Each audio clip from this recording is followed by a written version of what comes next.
Boys, I'm going to need a moment alone with my thoughts. I should tell Mitch about my McDonald's experience today. Oh, God, no. The words McDonald's experience explains it all. No. I went to the drive-thru, and I guess today being Halloween, they decided they all dress up, and this dude that served me was in a Batman costume. And I couldn't resist. Sitting there in a Miata, I couldn't resist. And I went full Joker on his ass. Oh, God. This dude cracked the fuck up, man. He's dragging his fucking manager over. Going, listen to this shit. It was funny as hell. This is one of those moments where, you know, I need the good phone set up so I can record moments like that, because that would have been a moment that would have made fucking YouTube history. Okay, what are we chatting about tonight?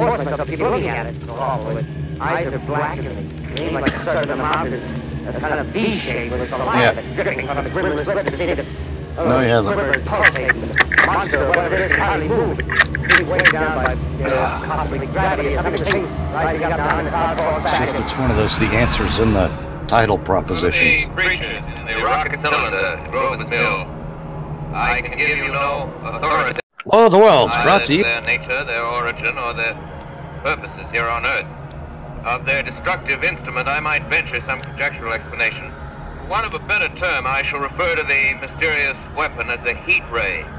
All too evident that these creatures have scientific knowledge far in advance of our own. It's my guess that in some way they are able to generate an intense heat in a chamber of practically absolute non-conductivity. This intense heat they project in a parallel beam against any object they choose by means of a polished parabolic mirror of unknown composition. Ladies and gentlemen, my aunt. Ladies and gentlemen, here I am, back of the stone wall that adjoins Mr. Wilmer's garden. From here, I get a sweep of the whole scene. I'll give you every detail as long as I can talk and as long as I can see. More state police have arrived. They're drawing up a cordon in front of the pit. About 30 of them. No need to push the crowd back now. They're willing to keep their distance. The captain's conferring with someone. Can't quite see who. Oh, yes, I believe it's Professor Pearson. Yes, it is. Now they've parted, and the professor moves around one side, studying the object, while the captain and two policemen advance with something in their hands. I can see it now. It's a white handkerchief tied to a pole. Flag of truce. Those creatures know what that means, what anything means. Wait a minute, something's happening. A humped shape is rising out of the pit. I can make out a small beam of light against a mirror. What's that? There's a jet of flame springing from the mirror, and it leaps right at the advancing men. It strikes them head on. Lord, they're turning into flames. Now the whole field's caught up by the woods, the barns, the gas tanks of the automobiles, spreading everywhere. Coming this way now, about 20 yards to my right.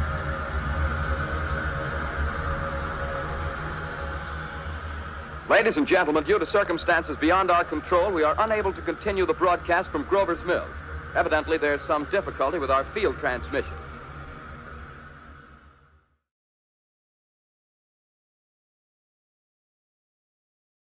Hey everybody, welcome to the World of Worlds Radio Cast.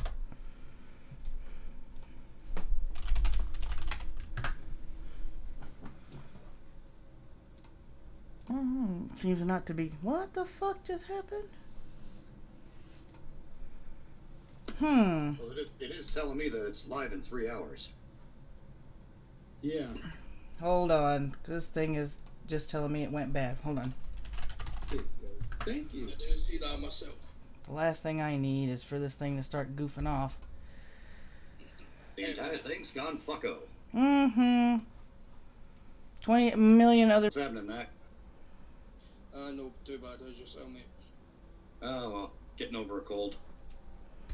Other than that, I have coffee, so I'm good. I quit my job. What, just now? No, I don't know, a couple of days ago. Working a week, so notice. Alright, we are back live. Okay, Ghost, hit it. You ready? This is the Metadon, an AI intelligent, holophonic thing. Electronics manipulation, technological advance, and now time to welcome to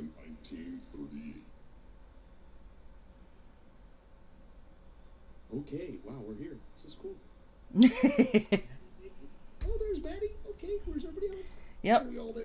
We're all here. We are all here. Let me turn my doodad back on. So, oh, there we go. Everybody can hear me now. Okay. The year is 1938. The U.S. is still grappling with the Great Depression. The New Deal Roosevelt rolled out provided some relief, but the country was still struggling with unemployment, long lines at soup kitchens, and an uncertain future. The decade of 1929 to 1939 was known as the Golden Age of radio, with radio plays ranging from The Shadow and the Green Hornet to mystery shows like Broadway, My Beat, Boston Blackie, and suspense tales such as The Whistler and The Traveler, but no radio play was as memorable as the one which aired on October 30th, 1938. War of the Worlds sent the nation into a panic, making people think they were being invaded by beings from outer space. Without further ado, Old Time Radio Theater presents the Orson Welles radio play, War of the Worlds.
Orson Welles and the Mercury Theater on the air in a radio.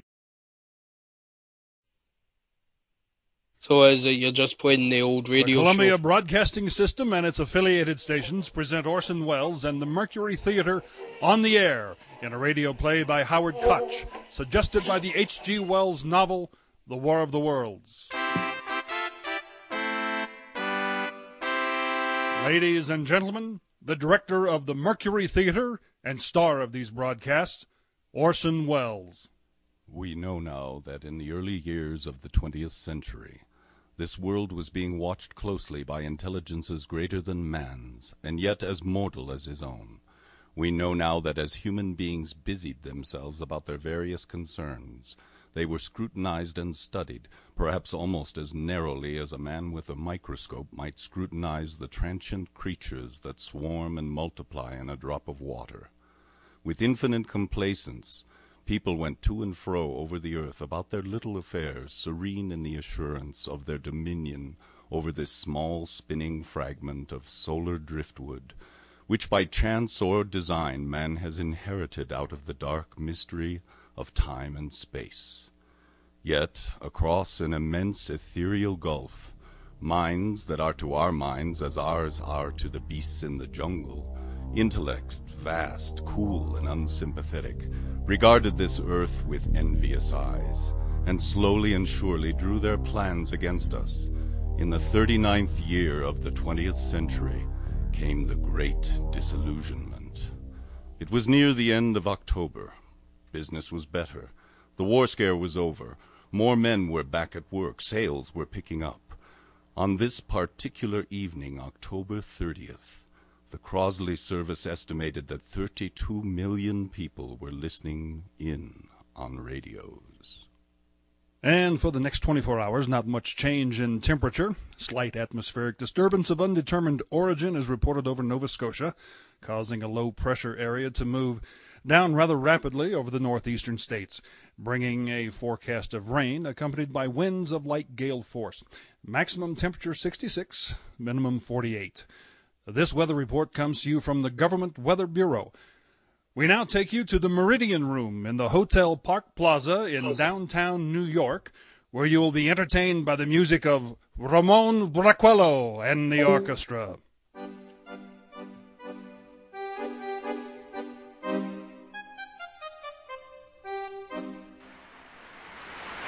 Good evening, ladies and gentlemen. From the Meridian Room in the Park Plaza in New York City, we bring you the music of Ramon Raquello and his orchestra. With a touch of the Spanish, Ramon Raquello leads off with Fernando's Hideaway. Ladies and gentlemen, we interrupt our program of dance music to bring you a special bulletin from the Intercontinental Radio News.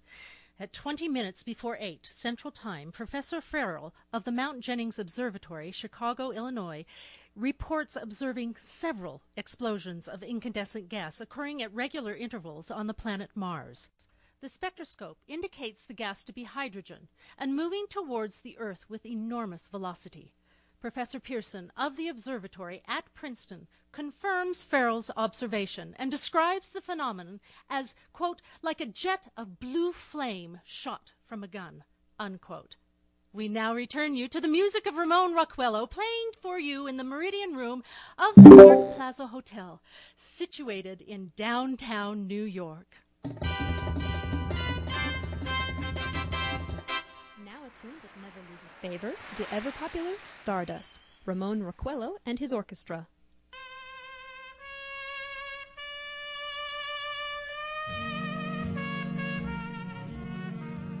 Ladies and gentlemen, following on the news given in our bulletin a moment ago, the Government Meteorological Bureau has requested the large observatories of the country to keep an astronomical watch on any further disturbances occurring on the planet Mars.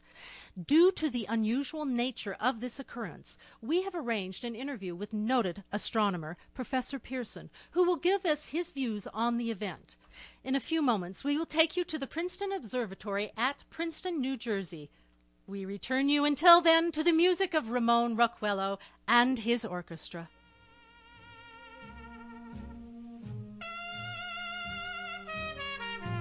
We now are ready to take you to the Princeton Observatory at Princeton, where Carl Phillips, our commentator, will interview Professor Richard Pearson, famous astronomer. We take you to Princeton, New Jersey. Good evening, ladies and gentlemen. This is Carl Phillips speaking to you from the observatory at Princeton. I'm standing in a large semicircular room, pitch black except for an oblong split in the ceiling. Through this opening, I can see a sprinkling of stars that cast a kind of frosty glow over the intricate mechanism of this huge telescope. The ticking sound you hear is the vibration of the clockwork. Professor Pearson stands directly above me in a small platform, peering through a giant lens. I ask you to be patient, ladies and gentlemen, because during any delay that may arise during our interview, besides his ceaseless watch of the heavens, Professor Pearson may be interrupted by telephone or other communications.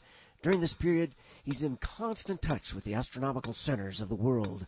Professor, may I begin our questions? At any time, Mr. Phillips. Professor, would you please tell our radio audience exactly what you see as you observe the planet Mars through your telescope? Well, nothing unusual at the moment, Mr. Phillips. A red disk swimming in a blue sea, transverse stripes across the disk. Quite distinct now because Mars happens to be the point nearest the Earth. In opposition, as we call it. In your opinion, what do these transverse stripes signify, Professor Pearson? Well, not canals, I can assure you, Mr. Phillips, although that's the popular conjecture of those who imagine Mars to be inhabited. From a scientific viewpoint, the stripes are merely the result of atmospheric conditions peculiar to the planet. Then you're quite convinced, as a scientist, that living intelligence as we know it does not exist on Mars? Well, I'd say the chances are 1,000 to 1. And yet, how do you account for those gas eruptions occurring on the surface of the planet at regular intervals? Well, Mr. Phillips, I cannot account for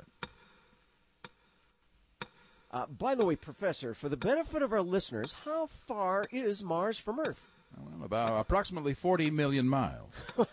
That seems like a safe enough distance. Thank you. Just a moment, ladies and gentlemen. Someone has just handed Professor Pearson a message. While he reads it, let me remind you that we're speaking to you from the observatory in Princeton, New Jersey, where we're interviewing the world-famous astronomer, Professor Pearson. One moment, please. Professor Pearson has passed me a message which he's just received. Professor, may I read the message to the listening audience? Certainly, Mr. Phillips. Ladies and gentlemen, I shall read you a wire addressed to Professor Pearson from Dr. Gray of the National History Museum, New York. 9:15 p.m. Eastern Standard Time. Seismograph registered shock of almost earthquake intensity occurring within a radius of 20 miles of Princeton. Please investigate. Signed, Lloyd Gray, Chief of Astronomical Division.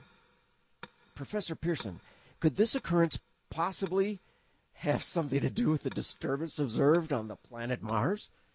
Hardly, Mr. Phillips. This is probably a meteorite of unusual size, and its arrival at this particular time is merely a coincidence. However, we shall conduct a search as soon as daylight permits. Thank you, Professor. Ladies and gentlemen, for the past 10 minutes, we've been speaking to you from the observatory at Princeton, bringing you a special interview with Professor Pearson, noted astronomer. This is Carl Phillips speaking. We're returning you now to our New York studio.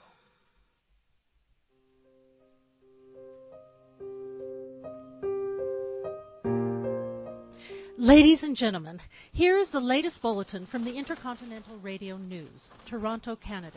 Professor Morris of McGill University reports observing a total of 3 explosions on the planet Mars between the hours of 7:45 p.m. and 9:20 p.m. Eastern Standard Time. This confirms earlier reports received from the American observatories. Now, nearer home comes a special announcement from Trenton, New Jersey. It is reported that at 8:50 p.m. a huge, flaming object, believed to be a meteorite, fell on a farm in the neighborhood of Grover Mills, New Jersey, 22 miles from Trenton. The flash in the sky was visible within a radius of several hundred miles, and the noise of the impact was heard as far north as Elizabeth. We have dispatched a special mobile unit to the scene, and will have our commentator, Carl Phillips, give you a word description as soon as he can reach there from Princeton. In the meantime, we take you to the Hotel Marionette in Brooklyn, where Bobby Millette and his orchestra are offering a program of dance music. We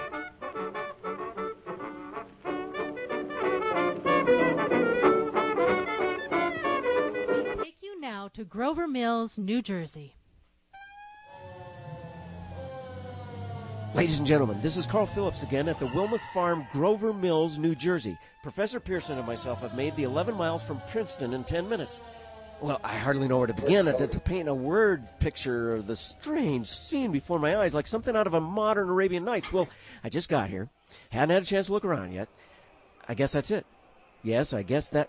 Wait, the thing is directly in front of me, half buried in a vast pit. It must have struck with a terrific force. The ground's covered with splinters of a tree. Must have struck on its way down.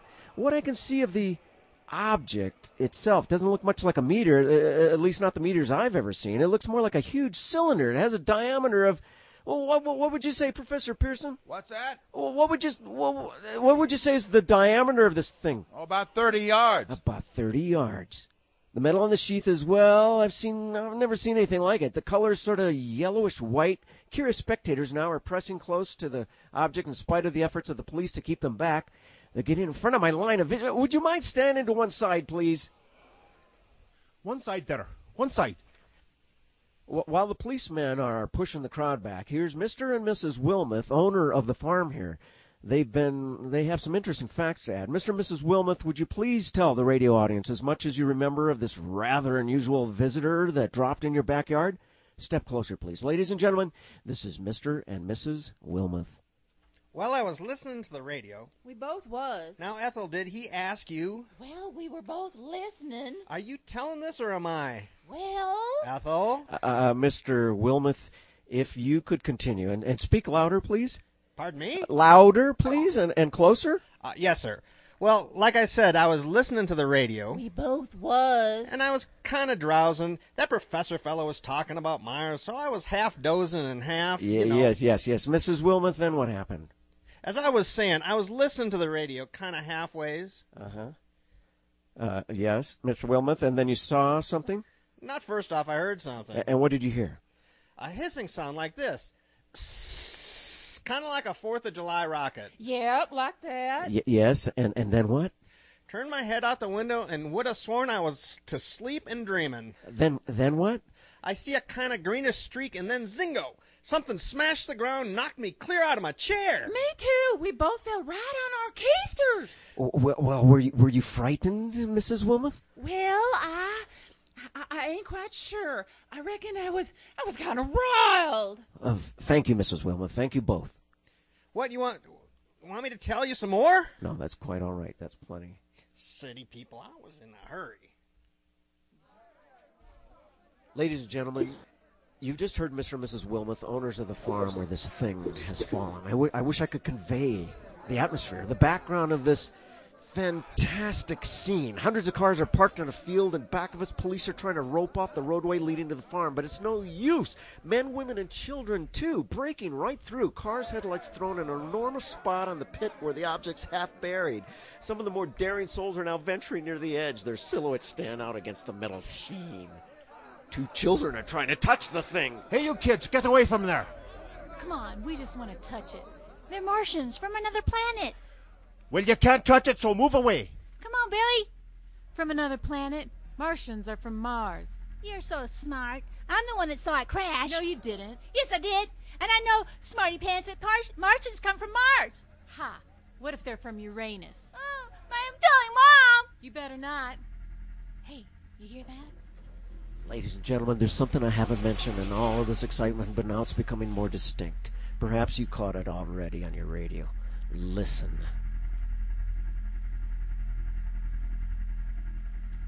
It's a curious humming sound that seems to come from inside the object. I'll move the microphone nearer. Now we're not more than 25 feet away. Can you hear it now? Oh, Professor Pearson. Yes, Mr. Phillips. Can you tell us the meaning of that scraping noise inside this thing? Well, it's possibly the unequal cooling of its surface. I see. Do you still think it's a meteor, Professor? No, I don't know what to think. The metal casing is definitely extraterrestrial, not found on this Earth. Friction within the Earth's atmosphere usually tears holes in a meteorite, but this thing is smooth, and as you can see, it's of cylindrical shape. Just a minute. Something's happening. Ladies and gentlemen, this is terrific. This end of the thing is beginning to flake off. The top is beginning to rotate like a screw. The thing must be hollow. Can you, Maddy? Hey. Hey, listen. Mm-hmm. Okay, I don't know what you just did, but you were able to turn it down there on Discord. Yeah. You might want to think about doing that because it's coming in real clear here, but when I was listening to it here, we can't talk if I mute you. You know what I'm saying? Yeah. So. Yeah, the thing is, it's trying to come in through my mic when I'm playing it, so that's why I have to, otherwise every once in a while, you know, be careful of that. Oh, sometimes it'll echo.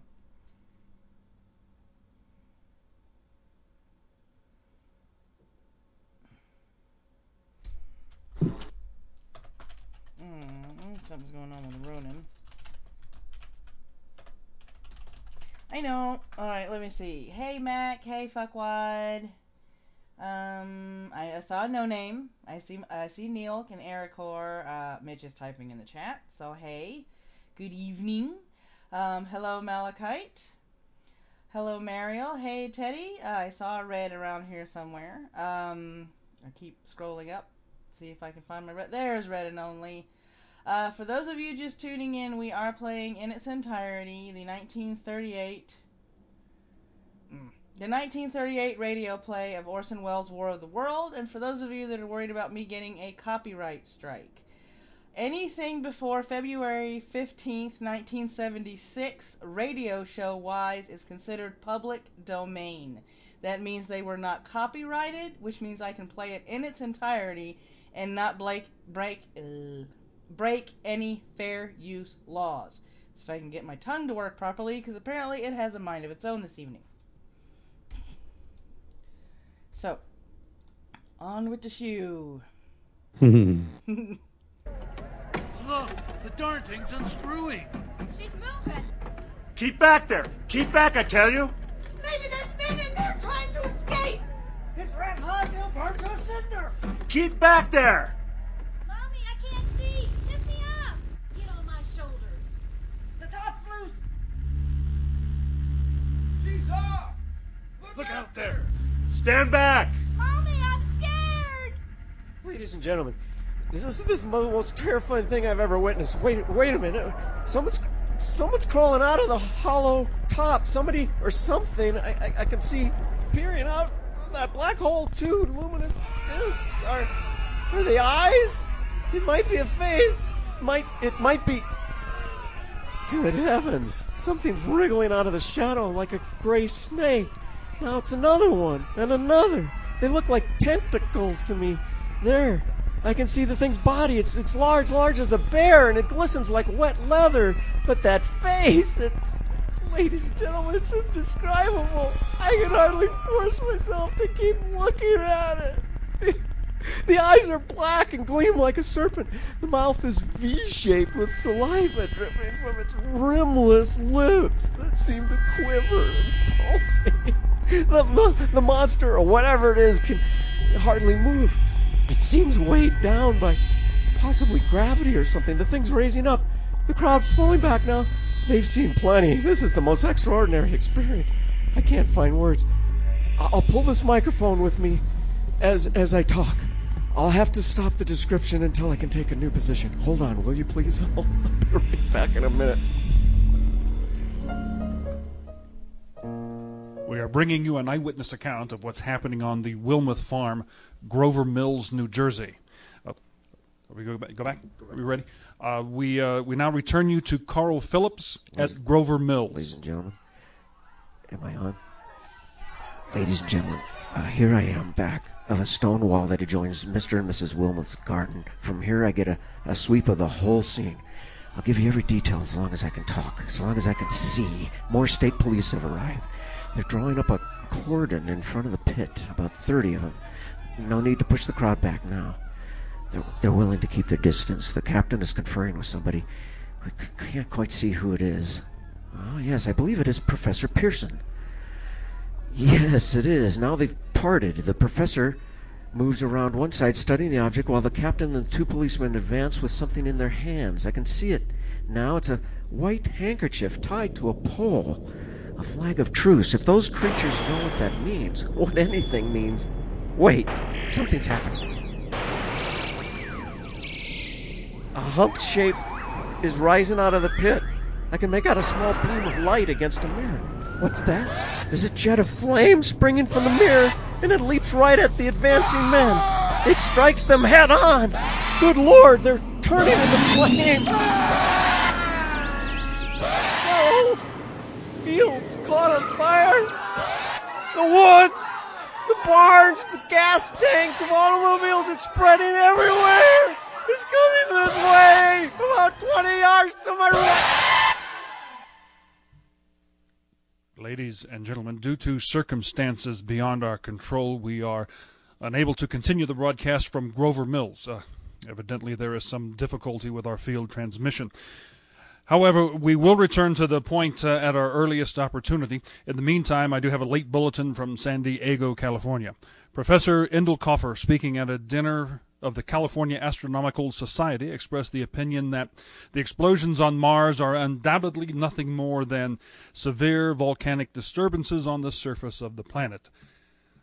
We now continue with our piano interlude.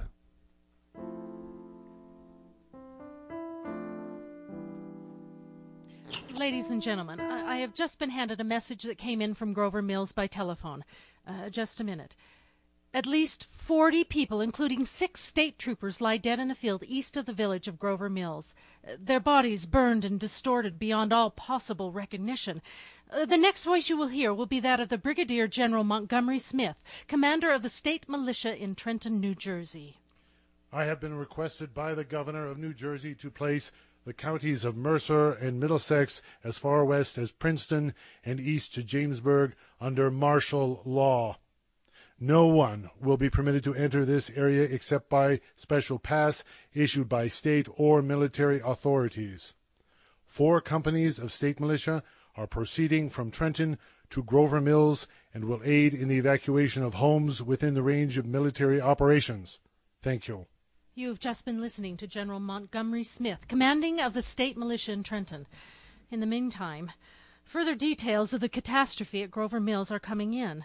The strange creatures, after unleashing their deadly assault, crawled back into their pit and made no attempt to prevent the efforts of the firemen to recover the bodies and extinguish the fire. Combined fire departments of Mercer County are fighting the flames which menace the entire countryside. We have been able to establish any contact with our mobile unit at Grover Mills, but we hope to be able to return you there at the earliest possible moment. In the meantime, we take you to... Oh, just a minute. What? Oh, he's alive? It's a miracle. Ladies and gentlemen, I have just been informed that we have finally established communication with an eyewitness of the tragedy. Professor Pearson has been located at a farmhouse near Grover Mills, where he has established an emergency observation post. As a scientist, he will give you his explanation of the calamity. The next voice you will hear will be that of Professor Pearson, brought to you by direct wire. Is it me, or is Professor Pearson one lucky son of a bitch? It's like everybody's dead but him.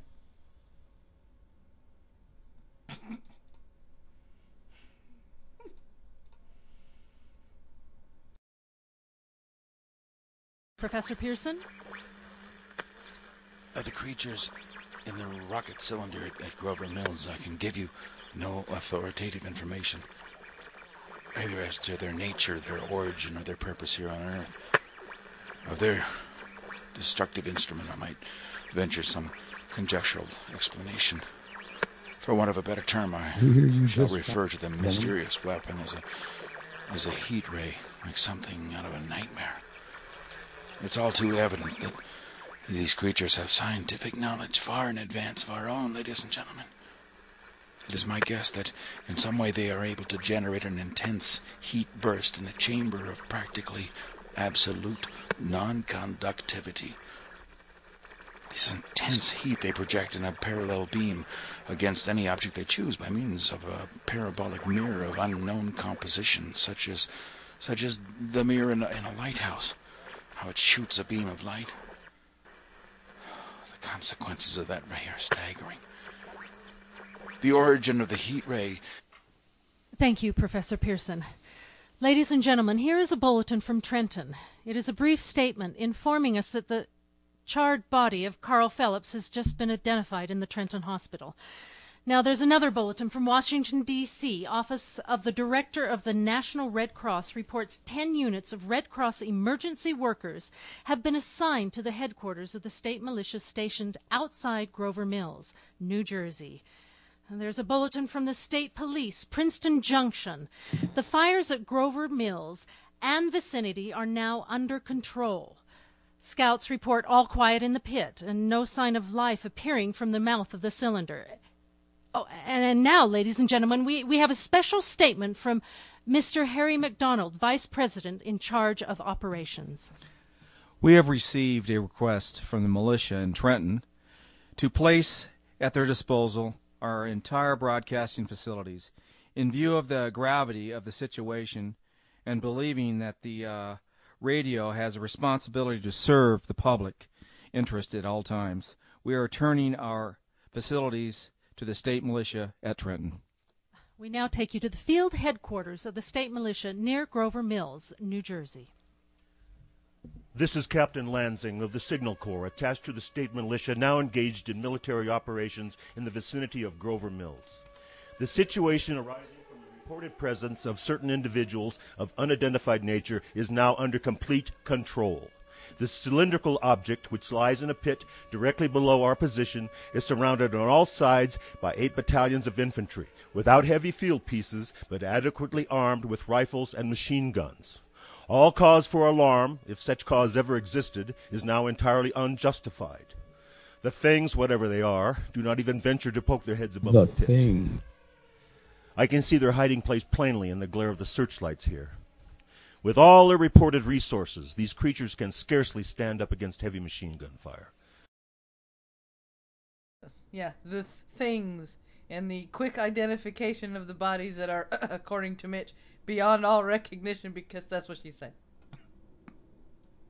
Yeah, but he said something about we knew they were state police. Well, yeah, I suppose the charred badges might give it away.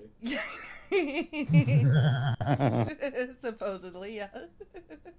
I mean, no, I mean, let's just take this one little piece of the War of the Worlds for a moment, and let's just think about this for a minute. There's been a lot of chat in the chat room about how there's underacting, overacting. You know, it's just, but folks, you got to realize, entertainment was scarce back then.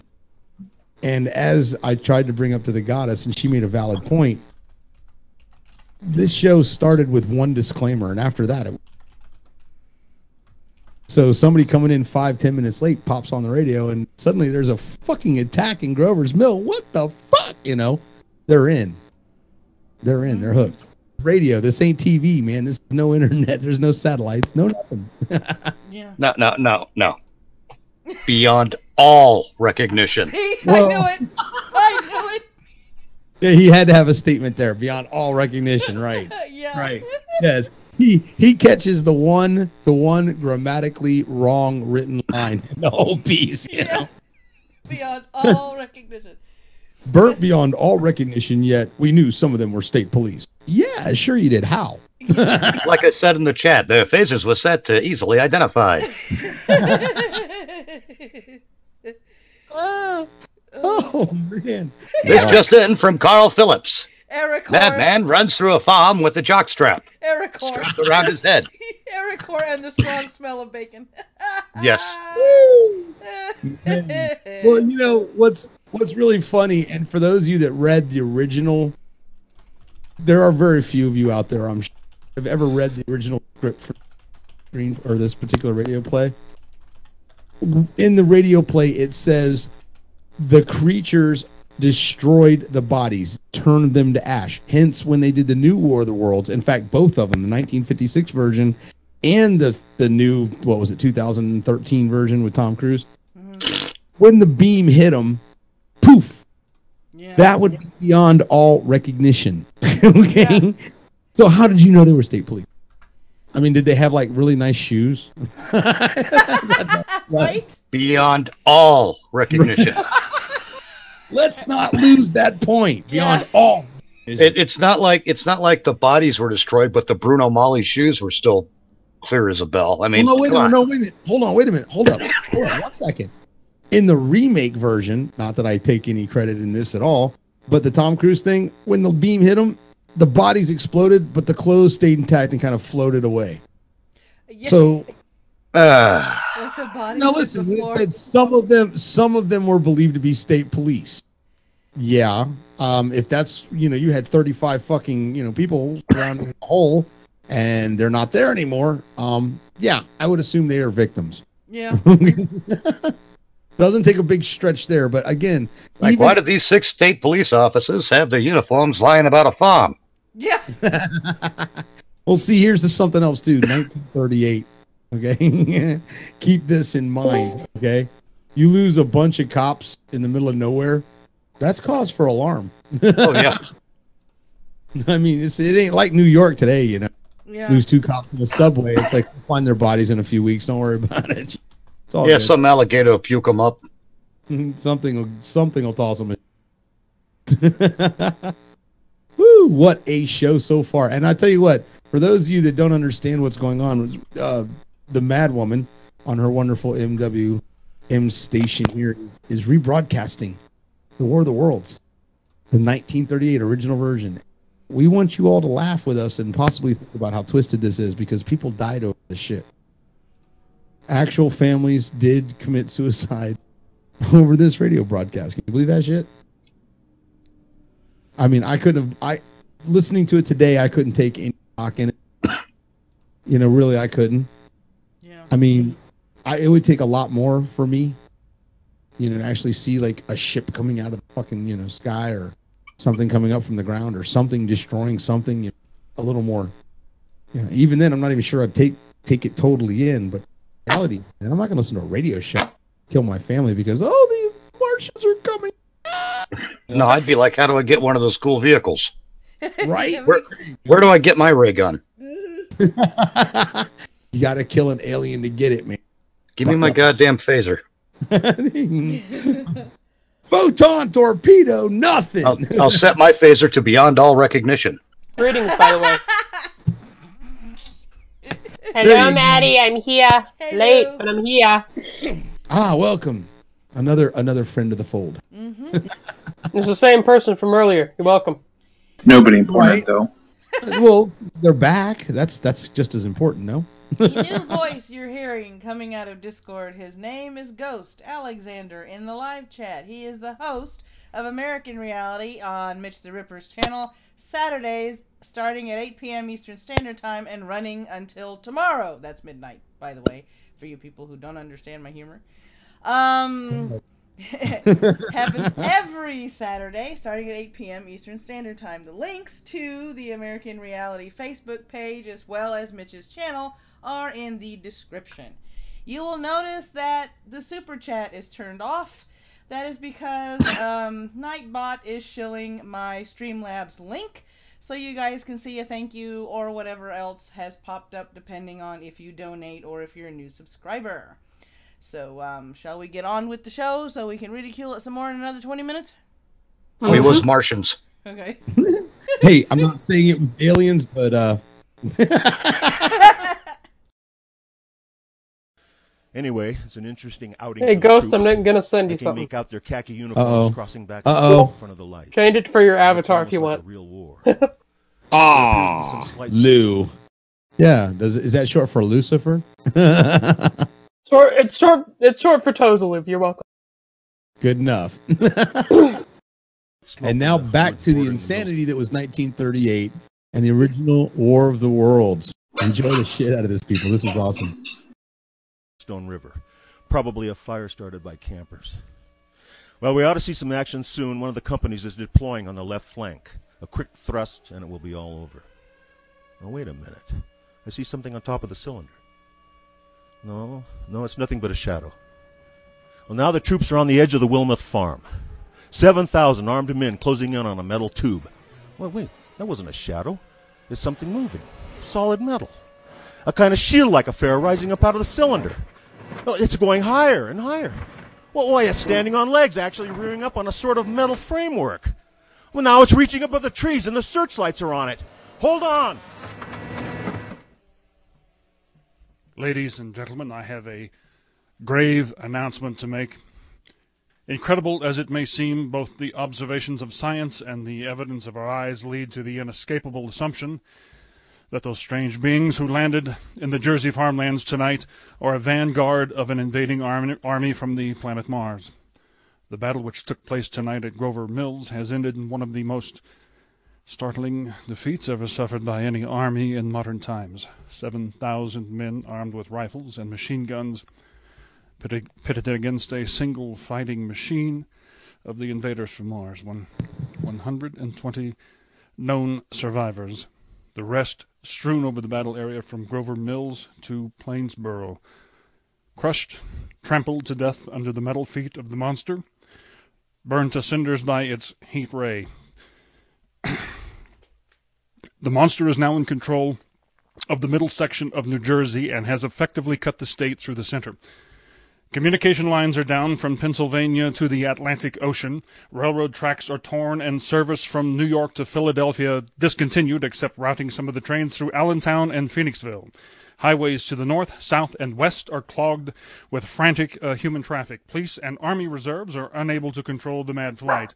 By morning, the fugitives will have swelled Philadelphia, Camden, Trenton. It is estimated to twice their normal population. At this time, martial law prevails throughout New Jersey and eastern Pennsylvania.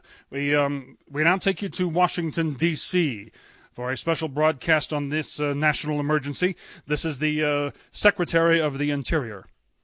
Citizens of the nation, I shall not try to conceal the gravity of the situation that confronts the country, nor the concern of your government in protecting the lives and property of its people. However, I wish to impress upon you, private citizens and public officials, all of you, the urgent need of calm and resourceful action. Fortunately, this formidable enemy is still confined to a comparatively small area, and we may place our faith in the military forces to keep them there.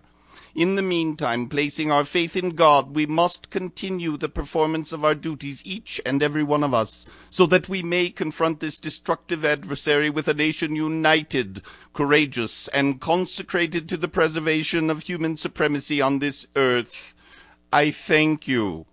You have just heard the Secretary of the Interior speaking from Washington. Bulletins too numerous to read are piling up in the studio here. We are informed that the central portion of New Jersey is blacked out from radio communication due to the effect of the heat ray upon power lines and on electrical equipment.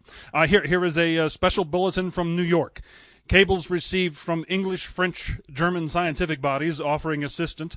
Astronomers report continued gas outbursts at regular intervals on the planet Mars. Majority voice opinion that enemy will be reinforced by additional rocket machines. Attempts made to locate Professor Pearson of Princeton, who has observed Martians at close range.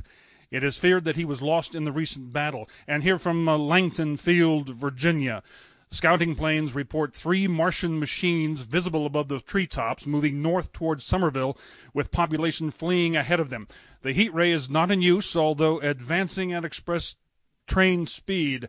Invaders are picking their way carefully. They seem to be making a conscious effort to avoid destruction of cities and countryside. However, they do stop to uproot power lines, bridges, and railroad tracks.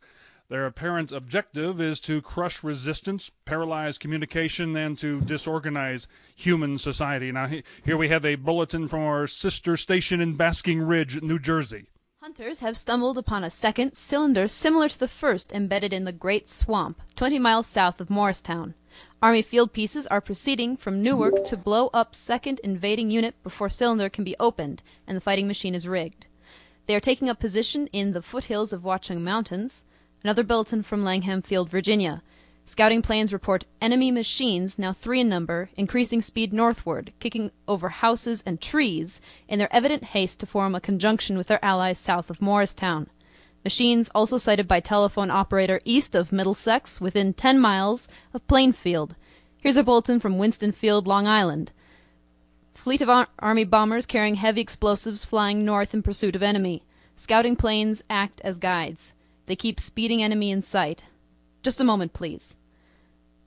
Ladies and gentlemen, we've run special wires to the artillery line in adjacent villages to give you direct reports in the zone of the advancing enemy.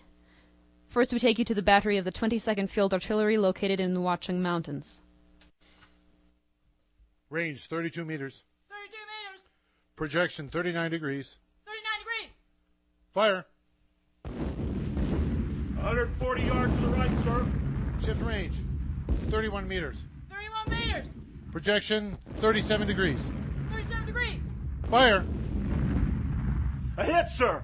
We got the tripod on one of them. But they've stopped. The others are trying to repair it. Quick, get the range. Shift 30 meters. 30 meters. Projection 27 degrees. 27 degrees. Fire. Can't see the shell land, sir. What am I hearing? They're letting off a smoke. Where is it? It's a black smoke, sir. It's moving this way. It's lying close to the ground, but it's moving fast. Yeah, I'm not here. I'm not seeing it show up, so you're good. Okay. I want to make sure. Alright, we're attacking. We're being attacked. Ugh. Fire! Sir, the smoke's coming nearer. Get the range. 23 meters. 23 meters. 23 meters. 22 degrees. I'm sorry if you hear my dogs. My dad's heading nuts.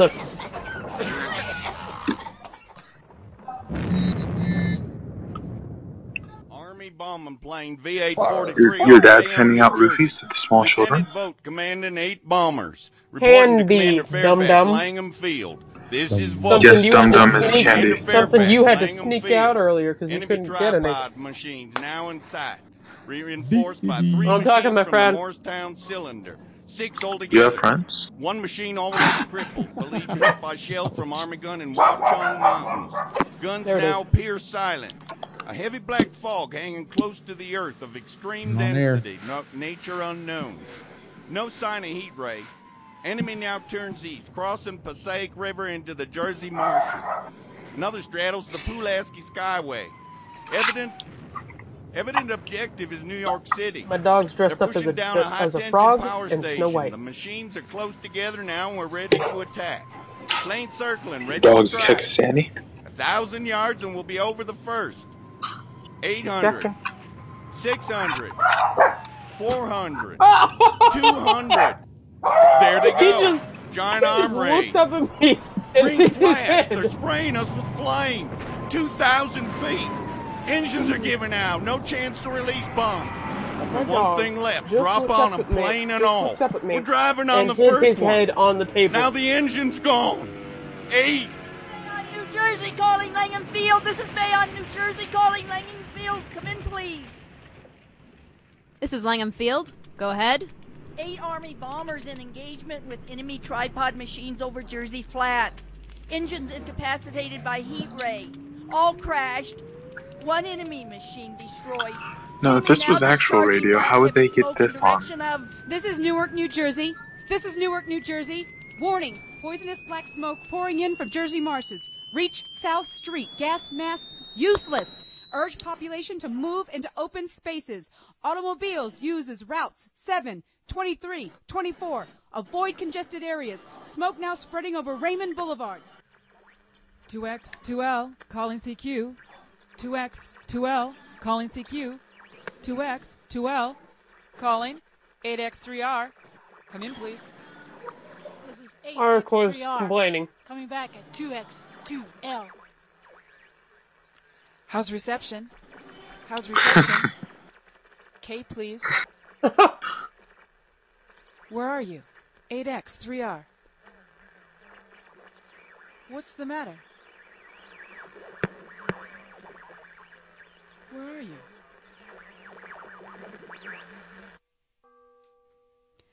I'm speaking from the roof of the Broadcasting Building, New York City. I'm speaking from the roof of the Broadcasting Building, New York City. The bells you hear are ringing to warn the people to evacuate the city as the Martians approach.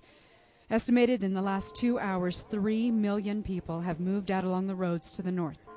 Hutchinson River Parkway still kept open for motor traffic. Avoid bridges to Long Island. Hopelessly jammed.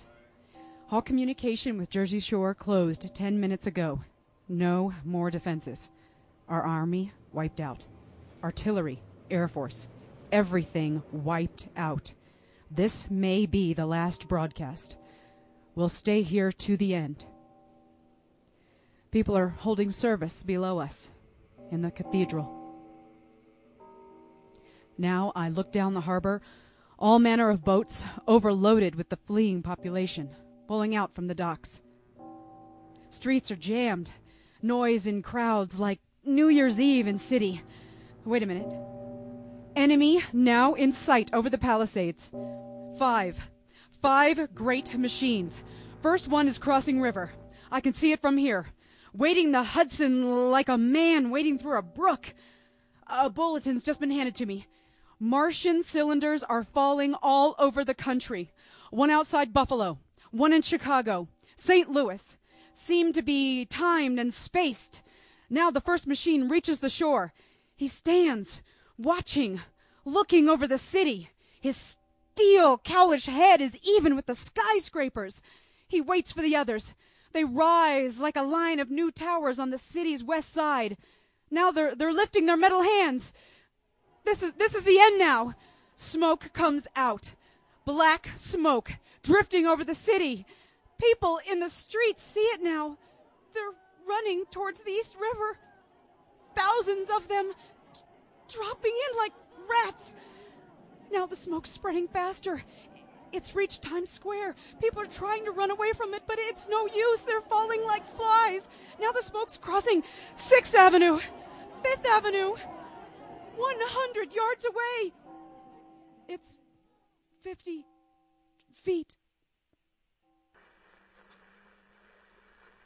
I just, as I listen to this, I know this is cleaned up from radio broadcast, but as I listen to this, I think to myself, dude, you really bought this? 2X2L. You're fucking 500, 1,000 miles away, and you bought this? Really?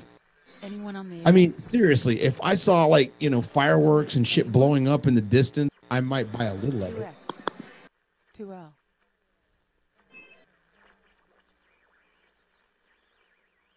You are listening to a CBS presentation of Orson Welles and the Mercury Theater on the air in an original dramatization of The War of the Worlds by H.G. Wells.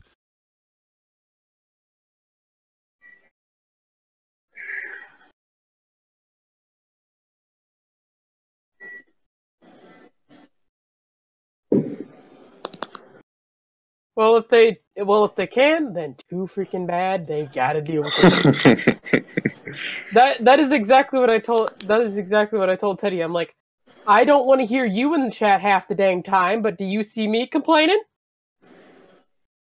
Did you know that you can support me without going to Patreon? That's right. The MWM Media website has patron levels as well as sponsors. What's a sponsor, you asked? You get a spot on any live streams, as well as Nightbot touting out your channel or any merch store that you want us to advertise for. You can also do a one-time donation. It's all on the site. And remember, MWM Media and all of its sister channels are supported by patrons like you. Okay. Cool.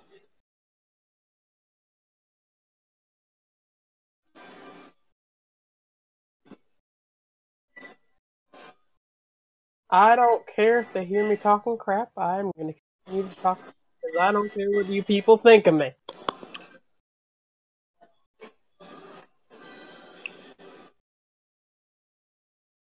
Right, exactly. But under the same point, though, you got to understand. You know what?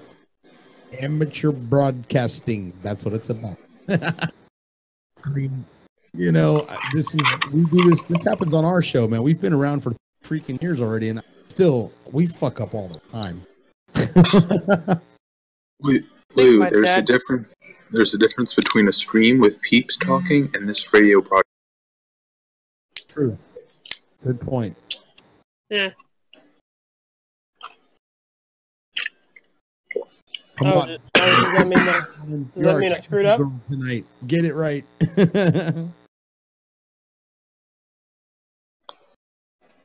It's... Oh no, I got it right there. See, Mariel, the difference between me streaming with peeps and talking on the radio broadcast, I don't care, is the thing. I honestly don't care. See, if you knew our show at all, you'd understand. In fact, Madwoman actually had to say something to me initially when she approached me about this, adventure tonight, and I'm just dragging on for time so she gets time to fix shit. But she knows I won't shut up, man. I won't. I'll get on the topic. It's okay. That's the whole reason that we're here. We're not. This is thing. I mean, we're listening to this, yes, but we're also having breaks where we can talk. And if we're trying to talk while we're listening to the thing simultaneously, dude, really? I agree. Yeah. Come on. The original plan was being able to listen to the broadcast and break in and say shit that was either, cryptic, relevant, funny, or whatever, Yeah, kind of like MST3K, but radio style. Just gonna say, the best part is there's probably a recommended video that plays the entire thing in its entirety that you can go and watch and not hear our voices. Yeah. Yeah, I mean, if you're that hung up on just hearing the show, please look it up. Go check it out. But this particular broadcast we're doing, thanks to Madwoman and the MWM Network Media, you guys. We get to have a little fun with it too. It is Halloween, and for the people that, like me, don't go out. Sunlight. Yeah, I don't go out. I don't enjoy handing out candy to little kids that just dress up and knock at my door every 2 freaking seconds. I do. You do, because you eat all the candy before they can even get there. Well, we hope it's that benign anyway. We hope. Think about that for a minute, folks. Woo! But yeah, basic thing is like, dude, it's a broadcast. I'm sorry, but just, yeah, it's not very meh. And besides that, I'll be dead honest. The people that listen to us, people like us, You probably already heard this entire broadcast anyway, so it's not anything new to you overall. We just like to add a different little twist to it, have a little fun with it. It is Halloween after all. And as Fuckwad would say, it can't be Halloween without hearing a ghost. Hi, Diz. Welcome to the stream. Thank you. Yeah, I said sorry. Happy Halloween, dude. That's my man right there. There you go. I'm sorry, Diz. I hope you're getting to feeling better. Is it all the alcohol? It might be his back is hurting him. Ooh. Yeah. So shall we continue this? Are we good now? Are we good? Have I talked enough? Have I bored enough people? Okay.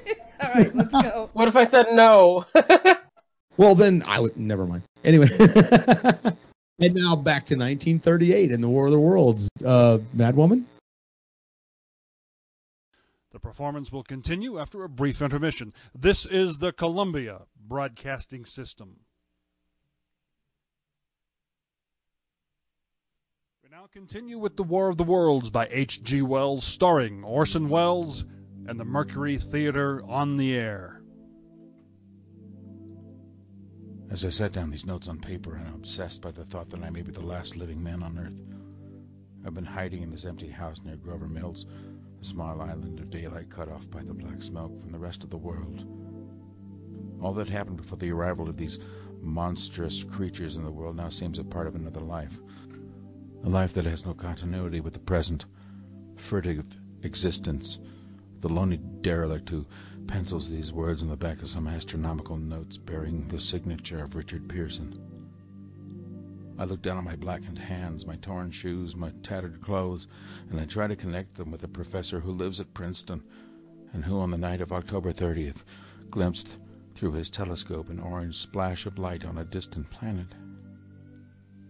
My wife, my colleagues, my students, my books, my observatory, my world, where are they? Do they ever exist? Am I Richard Pearson? What day is it? I mean, do days exist without calendars? Does time pass when there are no human beings, no hands to wind the clocks? In writing down my daily life, I tell myself I shall try to preserve human history between the dark covers of this little book that was meant to record the movements of the stars. But to write, I must live. And to live, I must eat. I find moldy bread in the kitchen and an orange not too spoiled to swallow. I keep watch at the window.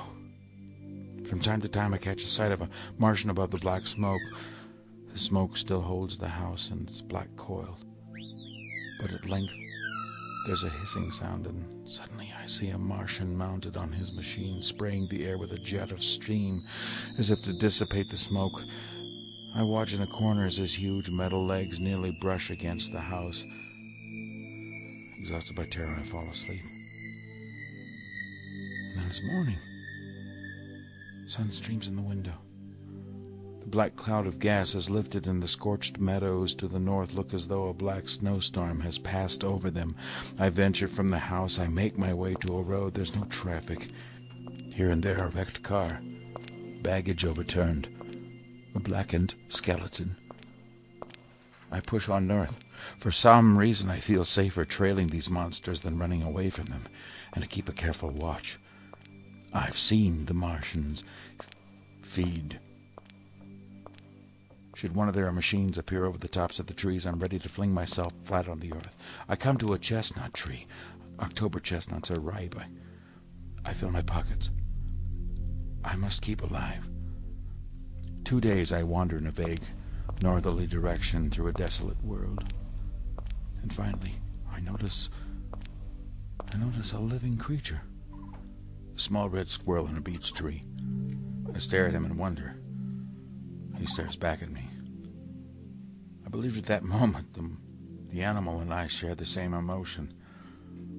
The joy of finding another living being.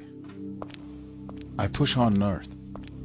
The next day I came to a city vaguely familiar in its contours, yet its buildings strangely dwarfed and leveled off as if a giant hand sliced off its highest towers with a capricious sweep of its hand.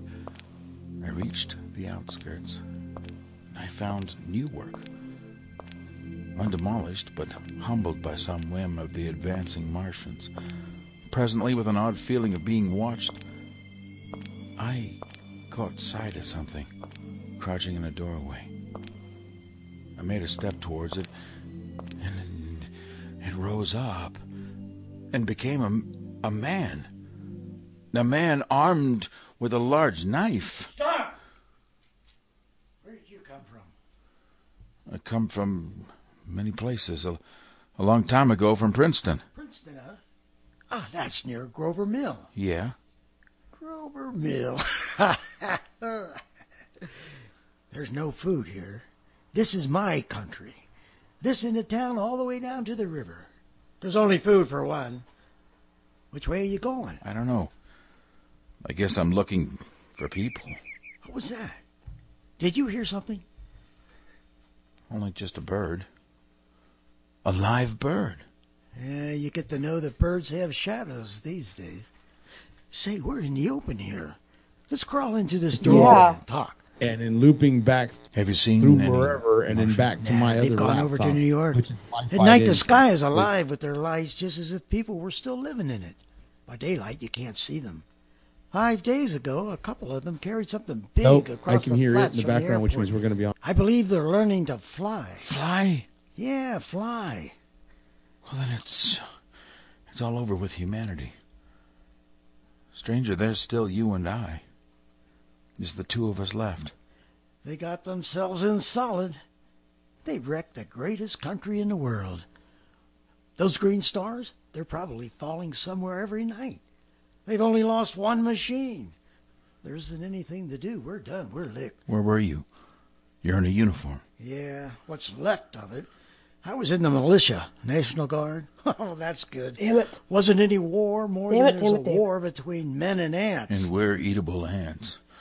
I found that out. Yes. What would they do to us? Yeah, I've thought it all out. Right now, It's not even the broadcast at all that's annoying me. It's the people complaining about it. A few miles to get a crowd on the run. But they won't keep doing that. They'll begin to catch us systematic like, keeping the best and storing us in cages. Therefore, that means that they haven't begun. Yeah, we're not going to be able to hear it.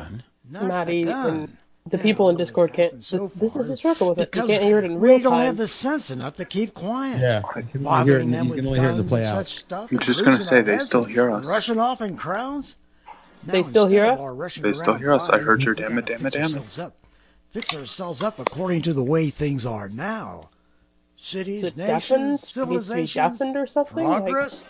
Done. Or you could just stop talking, Lou. What's there to live for? Well, there won't be any more concerts for 1,000,000 years or so, and no nice little dinners in restaurants. If it's amusements you're after, I guess the game's up. And what is there left? And that is my response to that. That's what I want to live. Yeah, and so do you.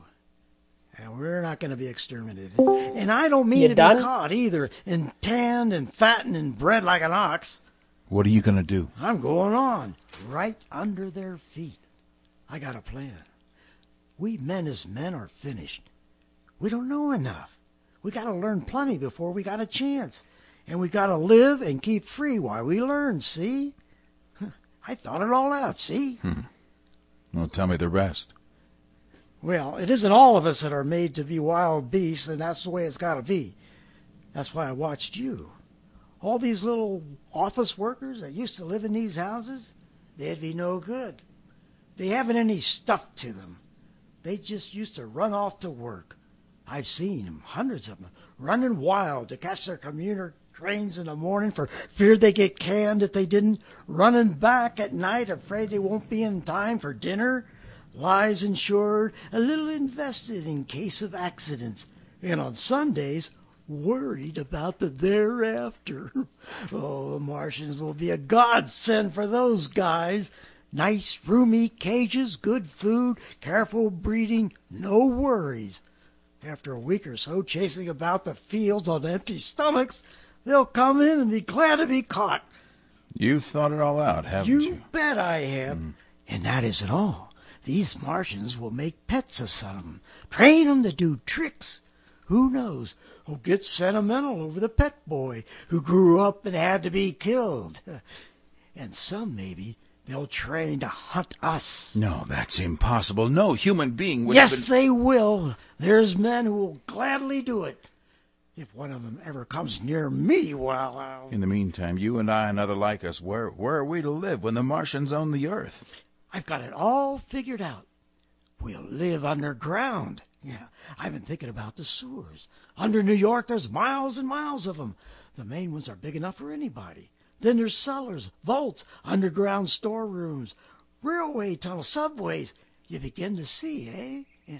And we'll get a bunch of strong men together. No weak ones. Oh, that rubbish, out. And you meant me to go? Well, I gave you a chance, didn't I? We won't quarrel about that.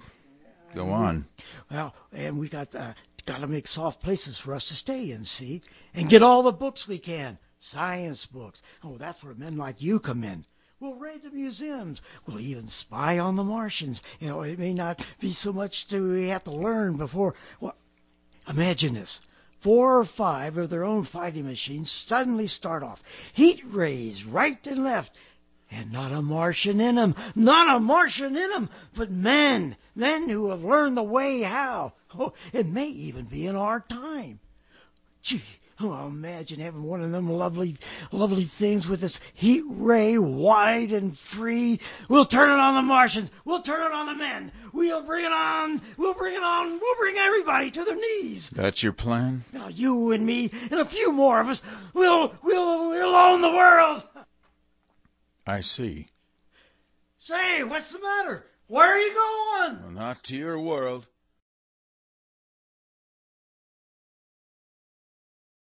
Oh my gosh. I haven't been able to hear the thing because whenever I'm supposed to hear the thing, I either can't hear it in real time or can't do anything else. So you know what? I hope you idiots in the chat are happy.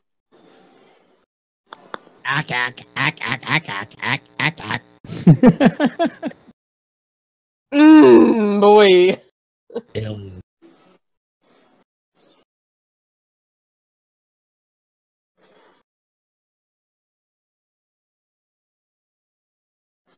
It's like 30 seconds.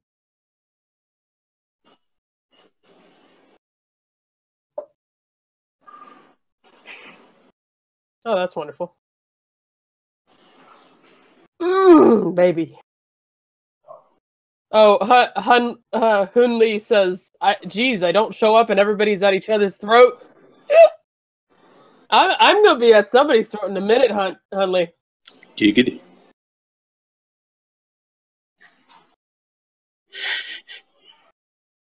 Of course you're happy, Mariel. I'm not very happy with you. Wow, man. Jeez. I am salty, okay? I may have had hot chocolate on the way home, but I am salty. God damn, man. Hey, it's Halloween. Calm down, all right? Hang on, here's a knife. No. No, I'm not happy. I'm just surprised Maddie hasn't kicked me. She's unhappy. Are you asking for me to click the put user in timeout button, Mariel? I will do it. Don't test me. Damn. I like this person. Very nice. just gonna passes around the popcorn. Yeah, you're second on my list if you ain't careful, boy. You are second on my list. She won't do anything. You two are the worst. You two are the worst. Next to Rabbit. Rabbit's going next. Well, shit. I think I'll just go ahead and wrap the my neck and solve the fucking problem. Hey, Ghost, I barely know you, so you're off my list. You're off my list. Woo! Damn.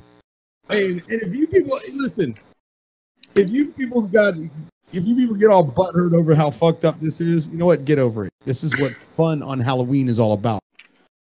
And if you're not, well, I don't know what to tell you. Oh my gosh. Really? No name required says, don't test her test. Yeah. Hey, you know what? I like that phrase, as a matter of fact. That's something I want to use The next time do it. Don't issue empty threats. All right. I didn't lie. Burial bell was timed out by Toadslip for 300 seconds. Bye, bye. E. Goodbye, stranger. After parting with the artillerymen, I came out of the Holland Tunnel. I entered the silent tube, anxious to know the fate of the great city on the other side of the Hudson. Cautiously, when I came out and made my way up Canal Street, I reached 14th Street, and there again were black powder and several bodies and an evil, ominous smell from the gratings of the cellars of some of the houses. I wandered up through the 30s and 40s. I stood alone on Times Square. I caught sight of a lean dog running down 7th Avenue with a piece of dark meat in his jaws and a pack of starving mongrels at his heels. He made a wide circle around me as though he feared I might prove a fresh competitor. I walked up Broadway in the direction of that strange powder, past silent shop windows displaying their mute wares to empty sidewalks, past the Capitol Theater, silent and dark. Near Columbus Circle, I noticed models of 1939 motor cars in the showrooms facing empty streets. From over the top of the General Motors building, I saw a flock of black birds circling in the sky, and I hurried on. Suddenly, I caught sight of the hood of a Martian machine, standing somewhere in Central Park, gleaming in the late afternoon sun. It was an insane idea. I rushed recklessly across Columbus Circle and into the park. I climbed a small hill above the pond at 60th Street, and from there I could see, standing in a silent row along the mall, 19 of those great metal titans. Their cowls empty, their great steel arms hanging listlessly by their sides. I looked in vain for the monsters that inhabit those machines. And suddenly, my eyes were attracted to the immense flock of black birds that hovered directly below me. They circled to the ground, and there before my eyes, stark, silent, lay the Martians, with the hungry birds pecking and tearing brown shreds of flesh from their dead bodies. Later, when their bodies were examined in the laboratories, it was found that they were killed by the putrefactive and disease bacteria against which their systems were unprepared, slain after all man's defenses had failed, by the humblest thing that God in his wisdom put upon this earth. Before the cylinder fell, there was a great persuasion that through all the deep of space no life existed beyond the petty surface of our minute sphere. Now we see further. Dim and wonderful is the vision I have conjured up in my mind of life, spreading slowly from this little seed bed of the solar system throughout the inanimate vastness of sidereal space. But that is a remote dream. It may be that the destruction of the Martians is only a reprieve. To them, and not to us, is the future ordained, perhaps. Strange, it now seems, to sit in my peaceful study at Princeton writing down this last chapter of the record begun at a deserted farm in Grover Mills. Strange to see from my window the university spires dim and blue through an April haze. Strange to watch children playing in the streets. Strange to see young people strolling on the green, where the new spring grass heals the last black scars of a bruised earth. Strange to watch the sightseers enter the museum, where the dissembled parts of a Martian machine are kept on public view. And strange when I recall the time when I first saw it, bright and clean-cut, hard and silent, under the dawn of that great day. This is Orson Welles, ladies and gentlemen, out of character to assure you that the War of the Worlds has no further significance than as the holiday offering it was intended to be. The Mercury Theater's own radio version of dressing up in a sheet and jumping out of a bush and saying, "Boo." Starting now, we couldn't soap all your windows and steal all your garden gates by tomorrow night. So we did the next best thing. We annihilated the world before your very ears and utterly destroyed CBS. You will be relieved, I hope, to learn that we didn't mean it, and that both institutions are still open for business. So, goodbye, everybody, and remember the terrible lesson you learned tonight. That grinning, glowing, globular invader of your living room is an inhabitant of the pumpkin patch, and if your doorbell rings and nobody's there, that was no Martian. It's Halloween.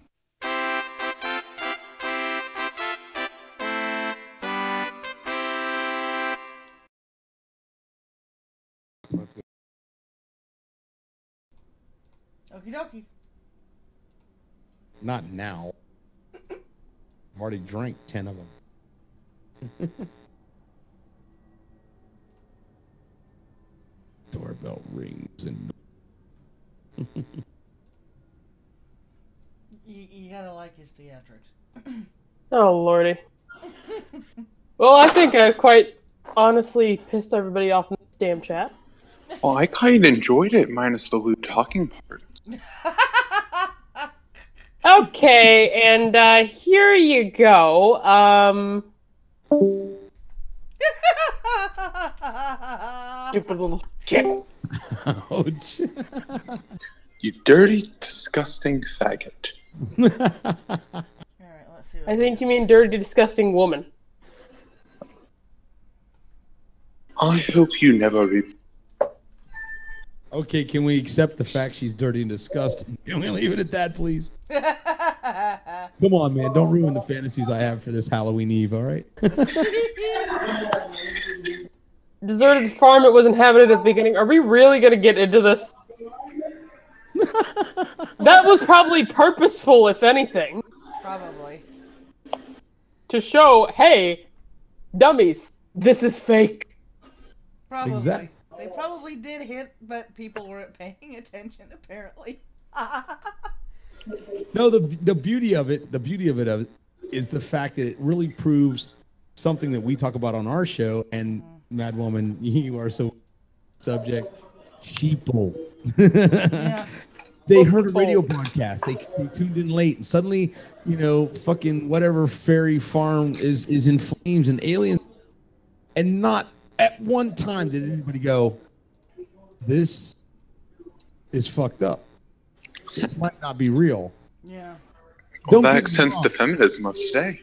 Don't get me wrong. Now, granted, if this was to happen, and I was in that situation, the limited technology that was available, radio broadcasts only, okay, I would have said, okay, this can't be real. I'd have been the person going, no, this is bullshit. But I'd also be the guy loading up every fucking weapon I got just in case. Right? You know what I mean? And I'd be sitting in my living room watching for the fire on the mountain and shit come over the hill. And it'd be like, okay, well, they weren't bullshitting me, and now I'm on it. You know what I mean? Right. I mean, but I'm not gonna go off half cocked, and unfortunately that did happen.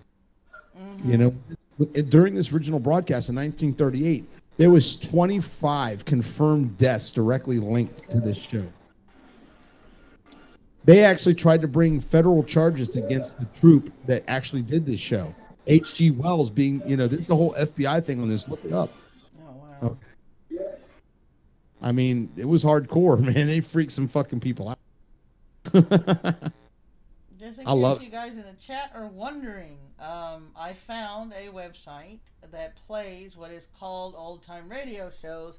Tales of Suspense were horror and suspense and scary kind of radio shows for the era.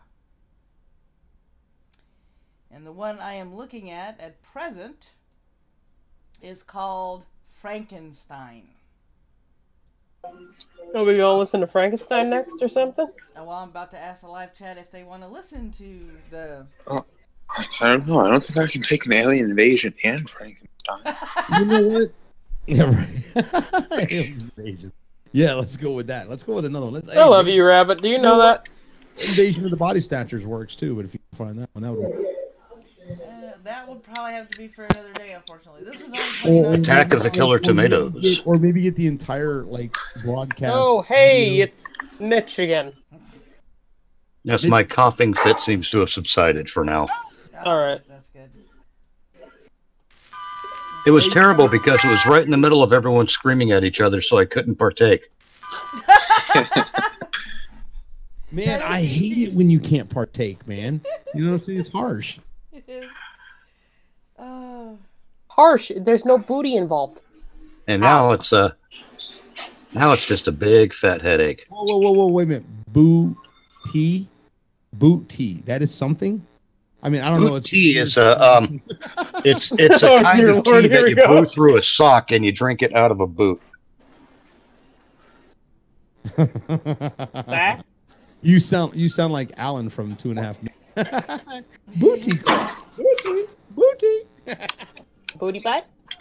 Oh, I have to go. Something's starting. Okay.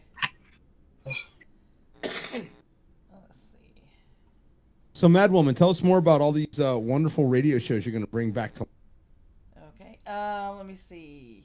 September 30th, 1962, a major milestone in radio drama came to an end with the final episode of the long-running series Suspense. So this one ended in 1962. Oh boy. Many of these radio shows started in the 1920s, otherwise known as the Roaring Twenties, and some ran up to the 1970s, including a well-known show that started in 1954 by the name of Dragnet. Oh. Yep, it actually started as a radio show before it went to television, as did many other shows. Bob Hope was a variety show that started on the radio show, went to television. See, I would love to hear some of the old Bob Hope stuff. Some of the old, who was it? Not Mel Brooks. Who was that other crazy? Bob Newhart? No. Further back than that, man. Way back. Benny Hill. Benny Hill. Further, not English. American. Take My Wife, Please. That's Benny Youngman. Yeah. So no, not him either. The guy that did it. Shit, I can't think of his name. All-time radio shows. Michael Winslow. No, that's current. We're going further back. Abbott We're going and Costello. No, not them either. You know what? Eventually, somebody's going to get it. I'm sure. Pink Floyd. Now he's just Pink Floyd. Yeah, sure. We'll go with that one. What, you've never heard several species of small furry animals gather together in a cave and grooving with a pick? The Jack Benny Show? No. I Who can't. the fuck is Jack Benny? God damn it, man. You guys are going to force me to. Okay, never mind. For that matter, among yourselves, children, while I go look on for that matter, who the fuck is Bob Google Hope? Mobile. Bob Hope ain't funny. He's not. I mean, neither's the future, but we still laugh. You know, it's 80 fucking years old and dressing like the Fonz. Okay, fuck you, Bob Hope. You're not funny. Go away. Oh, it was Lopez. It was not Lopez. Lopez. Lopez has the night off. Lopez because it's not the weekend. Just the night. Just the night. He's a superhero. Lopez is out on a couple of dates at once. Because he's the man. Why? Because Lopez. That's why. Let's see. X-1, the sci-fi show. Yours truly, Johnny Dollar. Your Army Air Forces. Yes, they had a show called Your Army Air Forces because, you know, patriotic and military and stuff. Gunsmoke. You want funny? You want funny? You look at Don Rickles. Fuck Bob Hope. God. I thought if you wanted funny, you just look at Mad Woman's YouTube channel. Not honey, you horny bastard. Funny. Okay, whoa, slow down. Got it. Red Skelton. Oh, Red Skelton. That fucking guy. That bitch was funny. The Red Skelton Show. Yep, that's the one I was looking for, and I found it. I will be right back. I have got to go to. That's the other one. I mean, he had a great comedy variety show, but his shit was just stupid fun. I mean, Well, his stuff was very vaudevillian, wasn't it? Pretty much, some of it. I mean, he did the pie in the face thing and all that bullshit, but then I think he was the innovator of the Johnny Carson monologue. I do believe he's the one that started that whole, let's give, at the end of the show, let's give, credit where credit's due, say nice things, blah, blah, blah, kind of thing. And I think that's part of a trend even back then in the 50s and 60s when Red Skelton was most popular, that really brought that out. People like Johnny Carson and Jay Leno, they all do that today. They all have that, No, Hunley, Bob Hope is not funny as fuck. Okay, I'm going to throw this out to the people I'm talking to and the people out in the live chat. It's like a fucking male Amy Schumer. Okay, I'm going to have at least one staple radio show for Sundays and then rotate the other two. So, seeing how we're all sort of comic book and hero geeks to start with, live chat, 1 for the Green Hornet, 2 for the Shadow, 3 for the Blue Beetle. The one who gets the most votes is going to be the staple show until it runs out, and then we'll replace it with something else and we'll rotate the other 2. I'm voting for the Crimson Avenger. Right. Alexander Christopher Dark already said 2. Yeah, I'm game for 2. Well, I'm voting for the shit-stained Dynamo. So you got one vote. one for the Shadow. I about spit that up. I hope you're happy. You spat up what? Part of that radio show. My soda, you dum-dum. When it was supposed to swallow. One vote for the Green Hornet. You're lucky I did. Well, that's because you're well trained. And for the record, Bob Hope ain't funny. I'm about ready to move the roadkill over to where he belongs again. That's 2 for the Shadow. Now the other 2, I will either pick or you can request it. Now keep in mind, 2 for number 1. Those that tip the streams and those that are patrons will get top priority for their requests, meaning it'll get pushed to the top of the queue. Hey, now listen, motherfuckers, don't piss me off. I'll go jump on like my 8 other names, join this group, and just hit 2. So it's the Shadow. I'm voting for the Blue Beetle. There you go. All right. It's a bingo. Take that. You know what? Fuck you, co-host. Once again, it's 1 for the Green Hornet, 2 for the Shadow Nose, and 3 for the Blue Beetle, and 4 for the asshole who doesn't know how to count to 3. And 5 for the insufferable Jokic. So I'm gonna take 42. I'm voting 5. Rabbit, I hate you. Universe and everything. Ericor, I hate you too, buddy. I don't need the answer to life, the universe, and everything. I just want a 1, 2, or 3. Hey, I have. I just want to hear it. Dang. Never so weird. 42. Huh? 42. Yeah, that's what Ericor typed. It's a wonderful thing, Ghost, when you pay attention to the live chat. You know what? I've got 3 screens at literally 180 degrees round, so it's difficult to look at everything that's going on between 1, 2, and 3 and still keep up. Since I'm old, that's my excuse. My God, if you can only just pick one. The Adventures of the Blue Waffle. Oh God. Yes, the Blue Waffle with. And for those, and listen, for those of you that happen to be paying attention to this show that do not know what Blue Waffle means, please, for the sake of God, do not fucking search it. Okay, I'm pressing number 6. Tell us what it is, then, because I'm pressing number 6 for the deep red panty liner.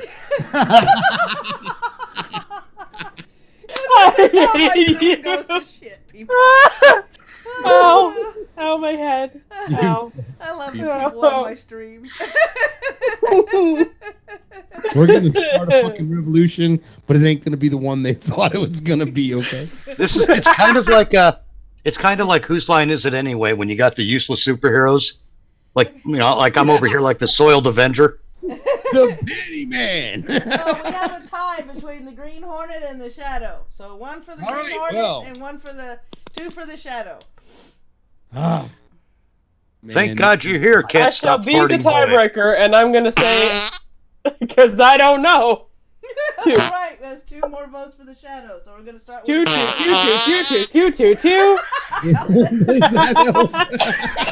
Thank you, Alexander. We've got a trouble alert. You sick.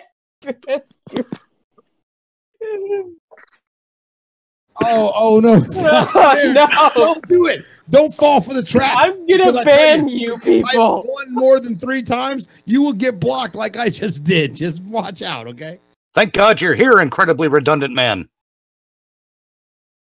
Hey, Alexander. I'm here. Rabbit. Rabbit. Fuck on. Please stop. I will throw the ban hammer on you with Maddie's permission this time.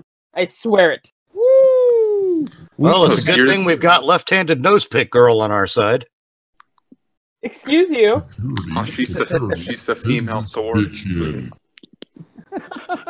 Hey, at least I'm better than Jane. Well, yeah. Jane said. No. None of that. All right. There will be none of that. None of that. Stop the stream right here. Bad. I have an understanding with Merlin, and I gave you the same explanation, and I'll be fair. I may have been a musician in the past. Years of my hits, but I promised I'll behave on air. People be singing at me. Just gonna say, anyone who's still watching this, make sure you dislike the video now. Oh, gee, thanks. And tell us Mouse which over member the you move hate the button. most. Probably all of us. And I'm going to just mouse over the move button on Rabbit. You know what? Where are all the Thanksgiving songs? Yeah, that's They don't exist. Then write one. You and Ghost, go right now. Dude, right now. You want to. I didn't mean literally, but I said if you want one, go write one. Can we call it "It's the Large Dead Bird," Charlie Brown? Might as well be what you call it. Okay, wait a minute. Mario, It's the I know you're not can-shaped scared of me. cranberries, Charlie Brown. Just don't. Cranberry sauce. I don't know. It just sounds wrong to me. Okay. So It's like Jello without the pleasant overtones. And I'm hungry. So No. And I will eat this big dead bird because Oh. I like it. If anyone, How long has this bird been dead? If anyone It here appears wants to have been lying in decent the sun for stream- quite some time. If anyone wants a decent stream, go over to Panina-chan. He's trying to lure people away, man. What is that? Look, you fucking traitor. Hey, don't insult me by comparing me to him. Hey, no, that's insulting him by comparing you to him. Him who? Hey, be nice to fuck. See, the way Fuckwad spells his name in the chat, my brain wants to say Fuckwad. You know, My like brain someone wants to had say it issued. like they do from the movie Shrek. It's like someone had issued a fatwa, but it's a fuckwad. I have issued a fuckwad. It sounds like the guy from Monty Python or something. That's like the name Butthead. Hi there, Mr. Butthead. It's Mr. Butthead. Thank you very much. Hey, Mr. Dumbass, that's Dumas. Yeah. Or no, De Monet. Oh, can you not fucking think about that movie? De Monet. Count De Monet. Sick, but true. Sad, So- but Go ahead, my dear.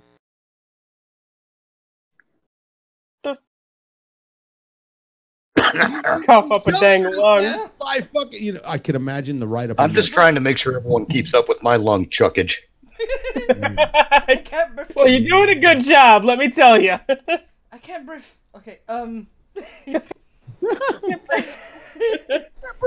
breathe. I mean, I was chucking lungs for about a good solid 10 minutes there. My head hurts now, and I'm just mad at it.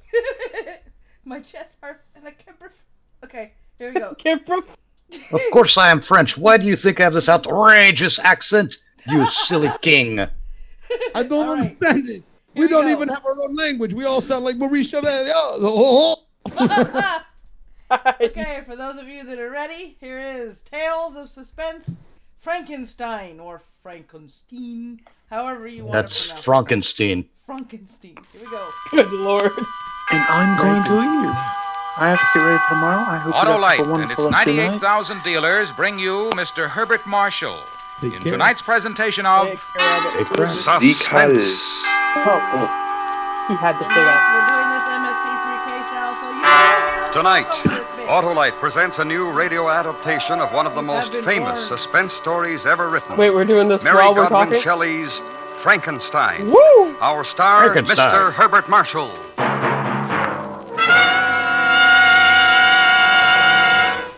Oh, that's a abusive porn Hello. section. Well, mend my fences if it's not the senator. How's it look for you, Senator?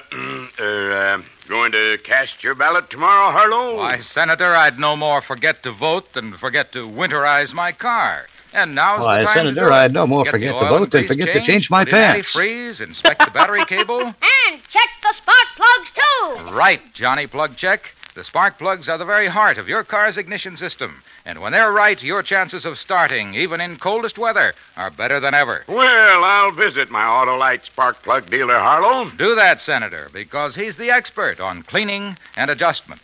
And if replacements are needed, he'll recommend I'll those do that, Senator, world-famous because he's the expert at ignition-engineered getting you Autolite off a spark drunk plugs, driving charge either and standard murder. or resistor type.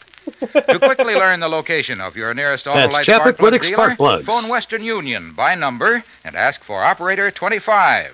And remember, from bumper You to too tail can drive light, like a Kennedy. you're always right with Autolite. Dear Lord. And now, Autolite presents transcribed Frankenstein, starring Mr. Herbert Marshall, and hoping once again to keep you in suspense. That unnecessary use of horn section. Call on the police.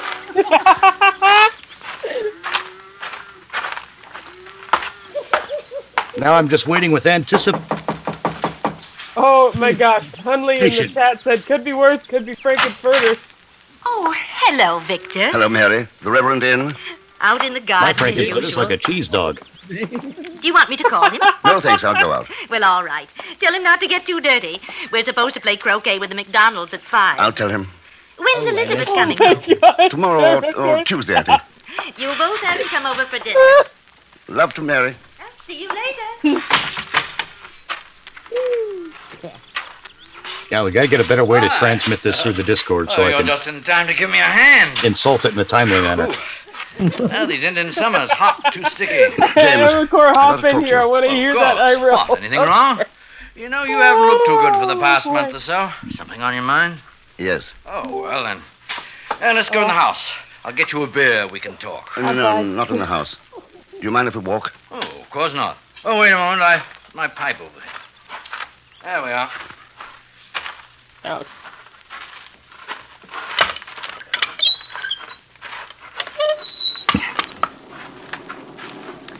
Might get Somebody's some gotta rain. oil that hinge. Hope so. I don't have to play croquet. Asinine game. James? Oh, look now, we're friends. You know you can speak to me. What's the matter? One of your patients die? You made a mistake? Now, come on, No, we're nothing very like that. friendly here. Let me borrow your Perhaps it's worse. clothes. Didn't you fuck my... I'm not sure. Has it anything to do with Elizabeth going away? In a way, yes. Oh. My favorite place. You know, Victor, I think of most of my sermons standing here looking across the valley. Lovely. At all the young boys. Got a match? Oh, thanks. Listen, I've been doing an experiment. It's very complicated. And I've It involves your almost children and your wife. It's wonderful. I think I'm a little afraid of it. I don't know. I've tried to think it out myself. I can't Gives find me the a tingle answer. in my special place. Go on. You believe in God, don't you? I mean, because I don't go to church, you don't think that I don't believe, do you? I don't think that at all. You're a good man. I want you to promise me something. You've got to promise that you'll never breathe a word of what I'm Now, about if these to tell you. broads would shut up, we could hear the damn show. You swear? Shut up. Oh, I'm sorry. Look, I've made something. It's tremendous. It's impossible. But I think I've done it. And it goes against everything you believe, James. What? What have you Why are done? you doing it? I've made a thing. I don't understand. I put it together. Heart, brain, nerves, muscle, everything.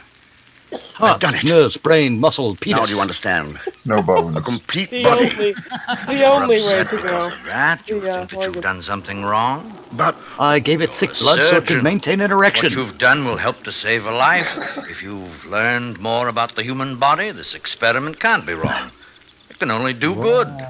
I've been experimenting with this thing for weeks, and I feel wonderful. I'm not certain, but I think I can give it life. Absolute life. Now do you see why I'm afraid? I've created a man. It's not just any man, it's my man.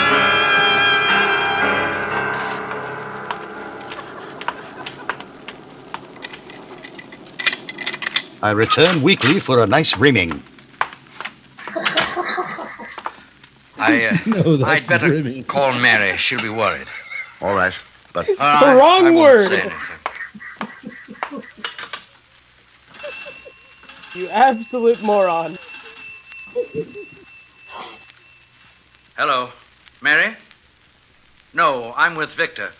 Now listen, dear, I'm afraid we'll have to put off the But McDonald's. listen, dear, I'm with Victor, and I haven't experienced incontinence Well, Mary, since. I have something very important to discuss with Victor. It can't Victor wait. must be well good Yes, as a dear. pathologist. You think? No, don't wait supper. I've nicknamed him my lovely suppository. Goodbye. Oh, you. Victor. Oh, you don't have to see this thing if you don't want to, James. What is it? In my lab. I had an addition built on. This is the way he said lab. And the only Holy one has a crap. key. I don't say I believe what you've told me, but how do James, you know fetch me you the can crotch make it live? shampoo. I mean, is it anything more than galvanic action? You'll see. Are insane. Oh, fuck you, you fuck. I just spit out a whole fucking load of beer on that. Why lock it? I always do. Really? Is that the addition over there? Yes. That's You are it. horrible. All 15 inches worth. Clive? Dark. There aren't any windows. Clive, Better have that we way. run out of used soap? Before I show you, I want to explain. This That is it's- what as he started. took down his It was mostly pants. an accident. Before One I of show the you, I kids want to brought in his explain. dog. It had been run over, killed. He wouldn't believe it was dead. This lump on my He begged penis me to bring it back. is the gift from your wife. I gave it a shot in the heart, and then another with this stuff, a compound I've fooled with for a long time. Yes? The dog came back to life. Just for a moment. How do you know the dog was dead? No, it was. It had been for 2 hours. All that happened 3 years ago. You've been experimenting on things ever since? Yes. It's wrong. Ladies and gentlemen, I we don't shall know. take No, it's tea wrong. in the lavatory. You don't have to stay, James. What are you going to do? Try to bring it to life? I've got to. I've got to try. Then why did you come to me? I've got to try I your wanted bed. to tell you. I had to tell someone you're my friend. I'm a minister. I preach and believe in the You word gonna of try God. being late? I'm a minister. You want to I see it? need little boys. Oh, I preach about no, I Dear don't. Lord, stop talking.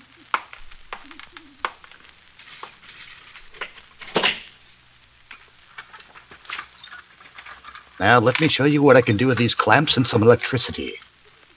Oh, Lordy. Oh, Lordy. No. It's not terrible to look at. Power. Next week, I'll show you what we can do with your mother's discarded But it's not quite swimwear. finished. I'm not quite done with the face. $32.95 on eBay, baby. Happened. $42.95 on going Pornhub. on? What is my I'll life? meet you after midnight at the disused railway station. Bury it. Let it be at peace. Don't do it. Even if you can, and I can't imagine it possible, don't even try. Do you Don't realize even what it would try. mean Just let to it me, happen. to the world? Let it happen of its own accord. Standing here with you, It won't hurt. Trust me. looking at that, it's It won't hurt easy for to long. imagine anything. I don't want She to won't protest. Just ask put Mr. it to Malloy. rest, Victor. Forget it. That's just it. I can't. Not Zeus? until I find out one way or the other. Watch. Hey, Zeus. What are you going to do? There's a goddamn dog in show the you what lab, and he happened knows last what's going on more than the rest of us. I don't want to see. I don't care. I know better. Oh, listen to me, Victor. This mustn't go on. You've got to stop it. Not yet. Poor Papa. Not until I find out. Does Elizabeth know what you're doing? No. Why did you send Does her away? Elizabeth know what you're doing between my legs? Because you're ashamed. You know it's wrong. You know what she'd think. I'm not ashamed. I think I'm a little frightened at the incredible Elizabeth, greatness of fetch what the I've done. cucumber. It's bigger than anything since the world began. If it moves, if you prove your point to me, will you stop then? Will you destroy it? The formulas, whatever papers you have, destroy all of it, will you? I don't know. But sire, Hand me that hypodermic, will you? No. All right. Oh, jeez. That was unintentional. There. Why I shall did discipline I do that? Elizabeth with a wooden spoon. You don't have to be afraid of it. You do not have to be afraid of it, he said nakedly. There's only enough of this stuff to Hey, stimulate honey, a small yes, portion of somebody its has. brain. Trust me. I'm not afraid of Quite it. frankly, I'm someone afraid has for us to all. Damn. I've never preached to you, Victor. It moved its left foot last night. Then the right. I'm going to try the arm now. You're a strange man, Victor. I shall enjoy meeting you by the lake at dawn. Thanks. And suck each other's dick like Brokeback Mountain. It only takes a few seconds. Oh, jeez. Now. This ain't right, but it feels so right. Wait. Fuckwad is suggesting that we grease up bearing or something in the... I'm not... What? What? It's hand. Fuckwad went weird. WD-40 is too thin. Bearing grease is better. Movement only lasts He wants to grease up bearing. Bearing grease is better overall, but the problem is it's a petroleum-based product that actually has carcinogenics in it. So if you want to slab that all over your dick and stick it into a woman's crotch, I don't know what to say. good luck with that. Enjoy I your don't even cancer. think I understand what I've seen. And on except next that week it's on How to Ruin a terrible. Ghost with joke. I mean, How to Ruin a Joke with Ghost. I had to I'm fuck that up. afraid. Never mind. I'll be over here. I'm afraid for you for what you've done. Over in the corner crying Thing, my eyes man, out. Get You've back got in no your right. dark alcove, Mr. I won't allow. What's that? What? It is Halloween after all. I have a little... That, Victor, is my top hat. I wear it from the cab to the murder scene. Get your hand out of that. Oh, God, just imagine if they put the brain of a social justice warrior in Frankenstein now. Oh my God, I've been electrocuted. I feel so abused. I feel so oppressed. This hand is so culturally appropriated. I don't even own a television. Nick. We have to address this. Wait. We've got unnecessary use of brass again. Baby got brass. Autolite is bringing you Mr. Herbert Marshall in Frankenstein. Tonight's presentation in radio's outstanding theater of thrills, Suspense. I remember the last time I was in Frankenstein. I went into this Frankenstein Johnny Drive. Chick who's always electioneering about spark plugs. Why, Senator, Johnny is a helpful hinter fighting old That's right, man Autolite Winter. spark plugs. He's the blithe reminder to Well, the wise traveling motorists man that now's and the time to Frankenstein. visit your Autolite spark plug dealer to get ready for the cold driving days ahead.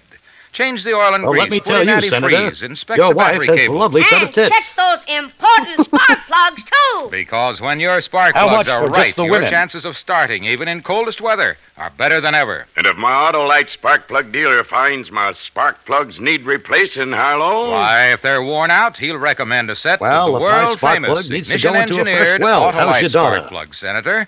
Like the amazing Jesus Autolite Christ. resistor spark plug. It's one of the greatest advancements in spark plugs for automotive use in the past 20 years. When you have a set installed in Why, your nothing car, lights up a good you'll woman get like a bit of double electricity. Spark plug life, Autolite smoother spark engine plugs. performance, and quick starts, as compared to spark plugs without a built-in resistor. So, friends, visit your Or high Autolite beams spark that plug never go dealer down. soon. And remember, from bumper to tail Well, you don't light, want high beams that you're never go always down. right with Autolite. And now, Autolite brings back to our Hollywood soundstage Mr. Herbert Marshall in Elliot Lewis's production of Frankenstein. A tale Frankenstein. well calculated to keep you in What's with that weird pause there? suspense. Frankenstein. It's like someone wrote it down as two words. Frankenstein. Grapple. Frankenstein. It didn't have That's enough. probably what the French called it. It couldn't have. Yeah. NCC 10 yesterday. Unless the drug was accumulative. Maybe Well, he's that's a wild it. and an untamed Never size. punitive. Never say that. He's a bee with a deadly sting. He gives a hit and his mind goes bing. His heart's pumping and his mind won't sit. Got to be destroyed. You've got to put an end to it. It's inhuman. Don't you see? You got to put my end in it. You can't give it a son. You can't give it. How do you know what I can give it? And when I'm done, I'll tell the monster, hey, keep the tip. It breathes, moves. Perhaps hears. Yes. Does it hear? Look, did you see that? It blinked. The head jerked. It hears. Missed He it by blinked. about He jerked me off. 50 years. Does it feel pain? Blinked as I came in his eye. It's alive! It's not an animal. You formed it like a man. Give it the dignity of one. He's not an animal. I won't let you do and that that is my to it. greatest I've failure. gone this far, James. Put down the scalpel. What are you going to prove by that? Penis out of your hand. That's not proper. I don't fucking interfere etiquette with in your the work, operating James. theater. Why? Lord. You don't slap a scalpel out of someone's hand. It might puncture the sheep. I think I'd better strap it down to the table.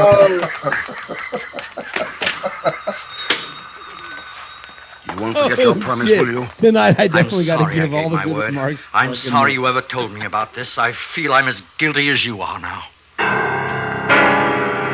Oh, God. Unnecessary use of keys. You must have. I love the music, though, to be honest. Well, hell, without it, how would you know something dramatic? Well, whatever took you so long? You know it's dramatic because of Ned Beatty Darling, squealing I like tried a to call pig. from the station, but the line's out of order. Oh, I'm sorry, dear. Did you have a nice time? Lovely. Everybody sends their love. That's good. What have you two been up to? How's Mary, James? Oh, very well, thank you. That's Mary Jane. What Very a fine thoughtful. pair of sober-sides you are. Yes. What did you do, darling? Break one of my good dishes? I knew I shouldn't have left you alone. How's Mary Jane? Shreds beautifully. What are we standing in the hall for? Let's go in the living... Elizabeth, I must be going. Mary will be wondering, particularly if the phone's out of order. It's raining very hard. Oh, no, I'll be all right. You'll take an That's umbrella. not rain. There's one in the kitchen. Are you going to tell me? You won't unstrap it from the table, will you? Not yet. All right, I'll try to come back later. I want to think. About what? You've changed since you came to see me this afternoon. You really don't care what I think now. I've changed since this afternoon. Yeah. I have feelings I've never felt before. That's funny from you. I can't sit down, and I think I You've like it. already done something you had no right to do. I've changed since Something this that you don't even afternoon. I think I understand. The shot creation myself. of man isn't your job, it isn't mine. Oh, I know your bright scientific mind's laughing Here's at the me. umbrella, James. And this But is I my wish you'd former wait until the assistant, storm Loose blows Bowles. over. No, I really must get back. Thank you, Elizabeth. I'll return it tomorrow. Goodbye. Why? We said goodbye. Get out. Well, what's the matter with him? Have you been arguing religion again, Victor? No, dear. Look. No, dear. I've been I'm doing a poking little his work in the anus lab. with my It's rather important. Do you mind? What gender is going member. on, Victor? There's something. No, dear, nothing at all. There isn't. I know there is. What's the matter? Nothing, dear, You got really. there before I did, damn it. I've got to get back to work now. Now, my dear, get into that room and take your pants off.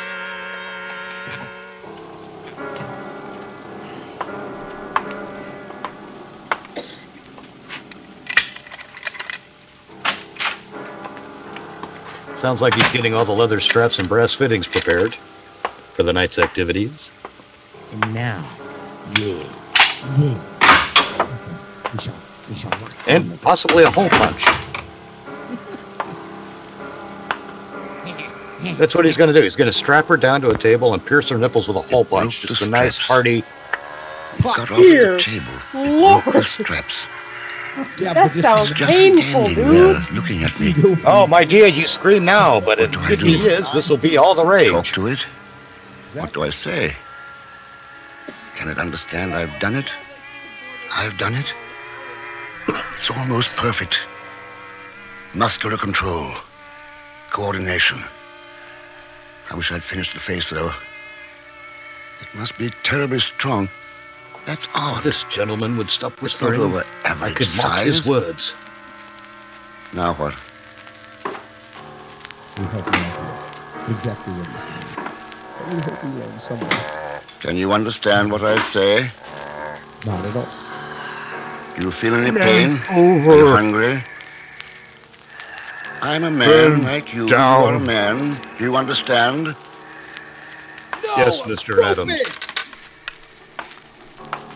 Yes. This is a mirror. You can see yourself in it. Look. Oh, you know, this thing about... Yes, Mr. Adams. It's all right. It's all right. It's angry. But it doesn't show anger in its face.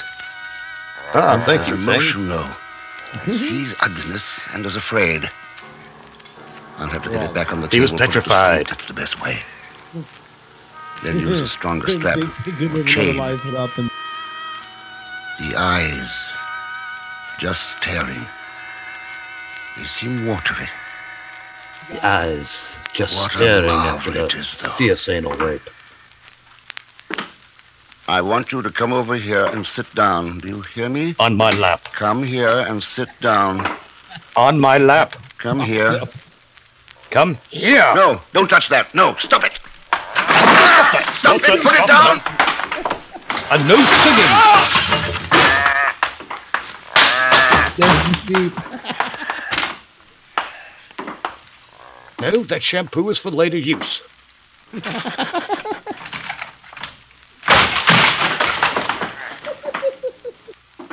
Now, I know you like it rough, but do try to keep the place in one piece. Hey! This is my laboratory, after all.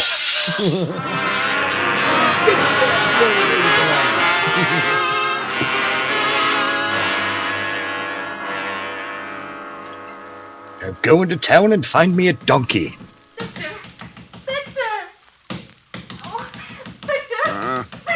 Huh? No, she's not for you, at least not yet. You may have sloppy seconds. Right. Dear heaven, Victor, too. I heard some noise upstairs. What's happened to you? Who broke the window? You got butt fucked by a monster, bitch. What's the matter, dear? What's happened? Did you see anyone? No. I may have just Did someone break invented in? Viagra. Don't ask me any questions. Oh, jeez. And the monsters got I'll it. take you over to the Gibsons. I want you to stay there. Oh, why? Why? What is it? Oh, Victor, please. I can't. I think they did. Not a single. You may have to stay there all night. Not a single. please. Not a single.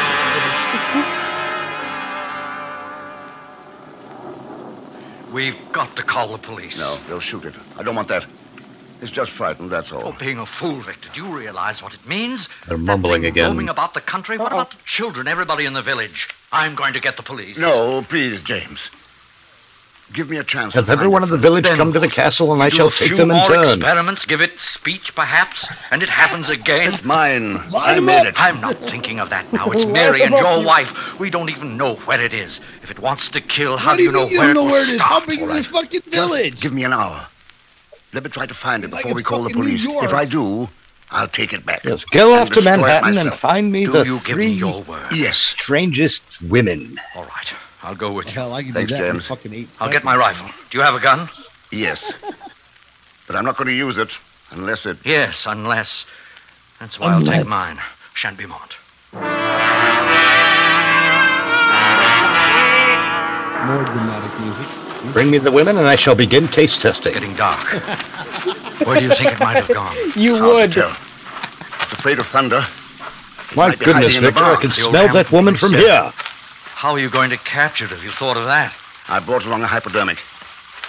You're not afraid They have anymore, are you? hypodermics No. in the 1600s? Because I am. Wow, cool. Not of what it might do to me, but because of the fact This is that more I've the seen it. 1800s, but I know it exists. Yeah. What's the boat?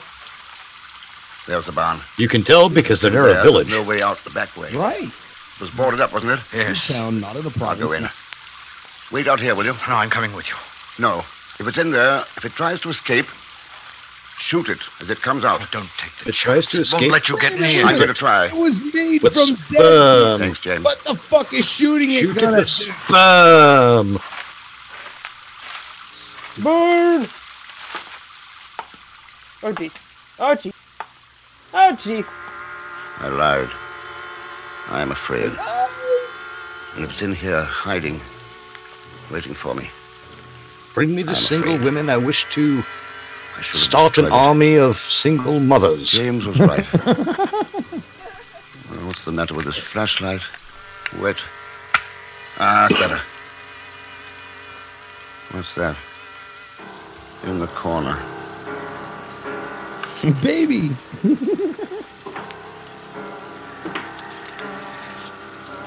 My dear, I will show you that I am half man, half unicorn. Oh, dear sweetheart. I won't hurt you. It's all right. My dear, I'm ribbed for your pleasure. I won't hurt you. Don't be frightened.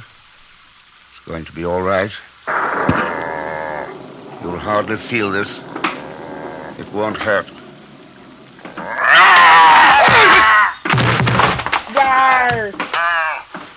And that is a young, horny Bill Clinton. Dear Lord. Whoever just joined, I feel sorry for you. Oh, okay. That was before his sex drive was diminished by his future wife. Shoot it. I'm not sure. I might have hit it. And he was still a busy beaver. Yes, are you? It didn't stop him. Victor.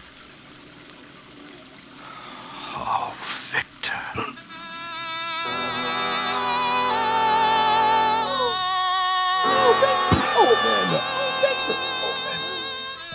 He never recovered consciousness again.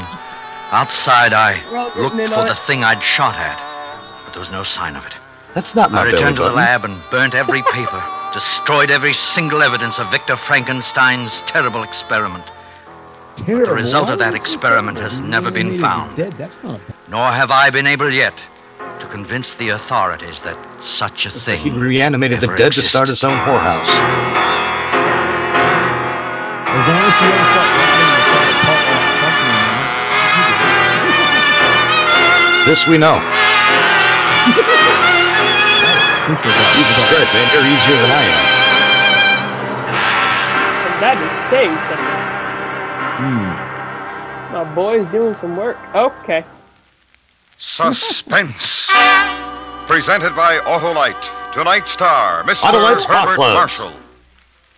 This is Harlow Wilcox speaking for Autolite, world's largest Because your independent nipple clamps need some manufacturer juice. of automotive electrical equipment.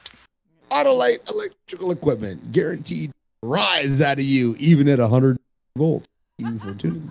You know, Suspense has an episode called The Hitchhiker, shall we? Oh, God. I can barely hear Frankenstein. Okay, I'll turn it up so you can hear it a little bit better. But hey, it's been funny as hell so far, so stop. It ain't half bad. God help the fact that someday my grandkids are going to listen to The this. Columbia Network takes pleasure in bringing you That's the best thing that could Suspense. ever happen to you. Are you kidding me?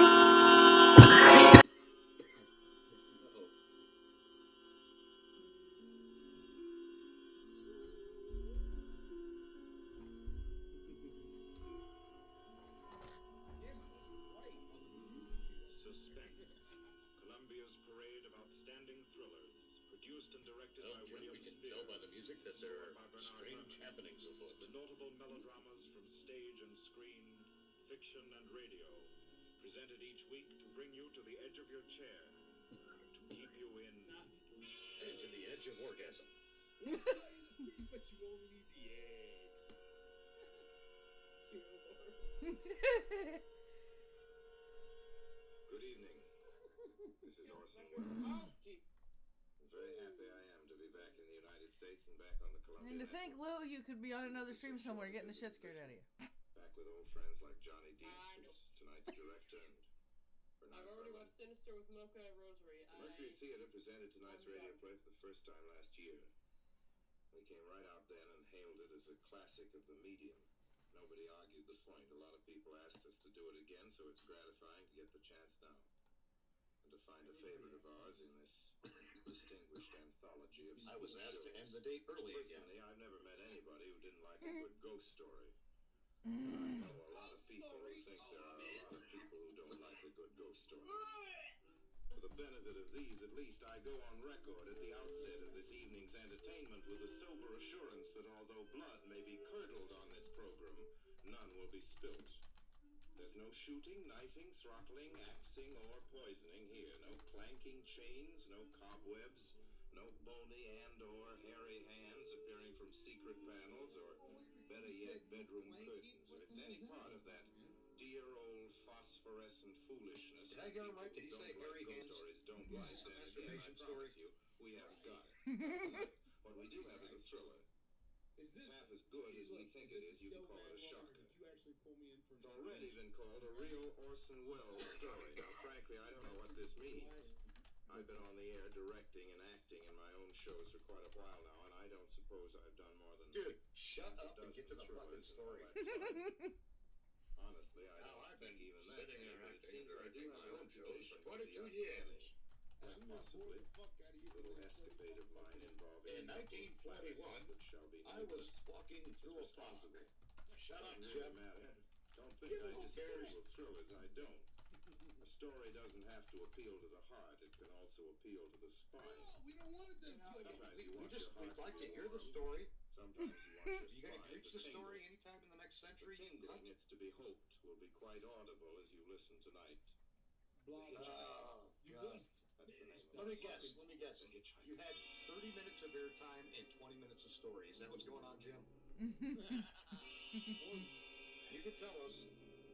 But fuck you, Jim. Larry, get over here. Sit in for Jim. Sponsor, make me fill in for 12 minutes. I'm in an auto camp on Route 66, just west of Gallup, New Mexico. Route 66, that's where everything happens. I tell it. Yeah. I was driving through Chesapeake Bay with a senator when I noticed my Autolite spark plugs were having issues. I'm not crazy now. I feel perfectly well, except that I'm running a slight temperature. My name is Ronald Adams. I'm 36 years of age, unmarried, tall, dark, with a black mustache. I drive a 1940 Buick, license number 6Y175. Well, that's okay, Larry. After another couple of years, you'll find it happens more often. I know. I know that I'm at this moment perfectly sane. That it's not me who's gone mad. Something else. Something utterly beyond my control. Okay, they cannot hear it for some strange reason. Something utterly beyond his control. Apparently. Is he standing naked in front of a schoolyard again? Okay, I might have to. Doesn't anybody get the fucking point that it's all beyond your fucking control? It just happens how it happens. Over it. Jesus Christ, man. Acknowledging it does not help the situation whatsoever. If I tell it, perhaps it'll help me. Keep me from going crazy. I have to scratch, otherwise I'll go mad. Gotta tell this quickly. I'm not crazy now. I feel perfectly well, except that I'm running a slight temperature. I know that feeling. My name is Ronald It's a persistent, embarrassing itch. I'm 36 years of age, unmarried, tall, dark, with a black I've been mustache. suffering I drive for a 10 years. Buick, license number 6Y175189. I was born in Brooklyn. All this I know. I know that I'm at this moment perfectly sane. About it? That it's not me who's gone mad. No, it's just No, I tell you this just to illustrate that people don't know how old they are, where they were born, or what their driver's license number is. Fuck off, guy. This may be the last thing I ever tell on Earth. I hope so. The last night I ever see this. It's boring. 6 days ago, I left Brooklyn to drive to California. Goodbye, son. Get to the pot where you kill the hookers. Goodbye, Mother. Here, give me a kiss. Or your mother, whatever. Pull a Norman Bates, we could go with that. I'll come out with you to the car. Oh, no, it's raining. Heaven. Stay here at the door. Hey, what's this? Tears? I thought you'd promised me you wouldn't cry. I know, dear. I'm sorry. But this is a family story, isn't it? I'll be back. It'll only be on the coast 3 months. It isn't that. It was my mother. Ronald, I wish you weren't driving. Your father smelt of elderberries. People do it every day. I know, but you'll be careful, won't you? Right. Promise me you'll be extra careful. Don't fall asleep or drive fast or pick up any strangers on the road. Oh, gosh. I think I was still 17.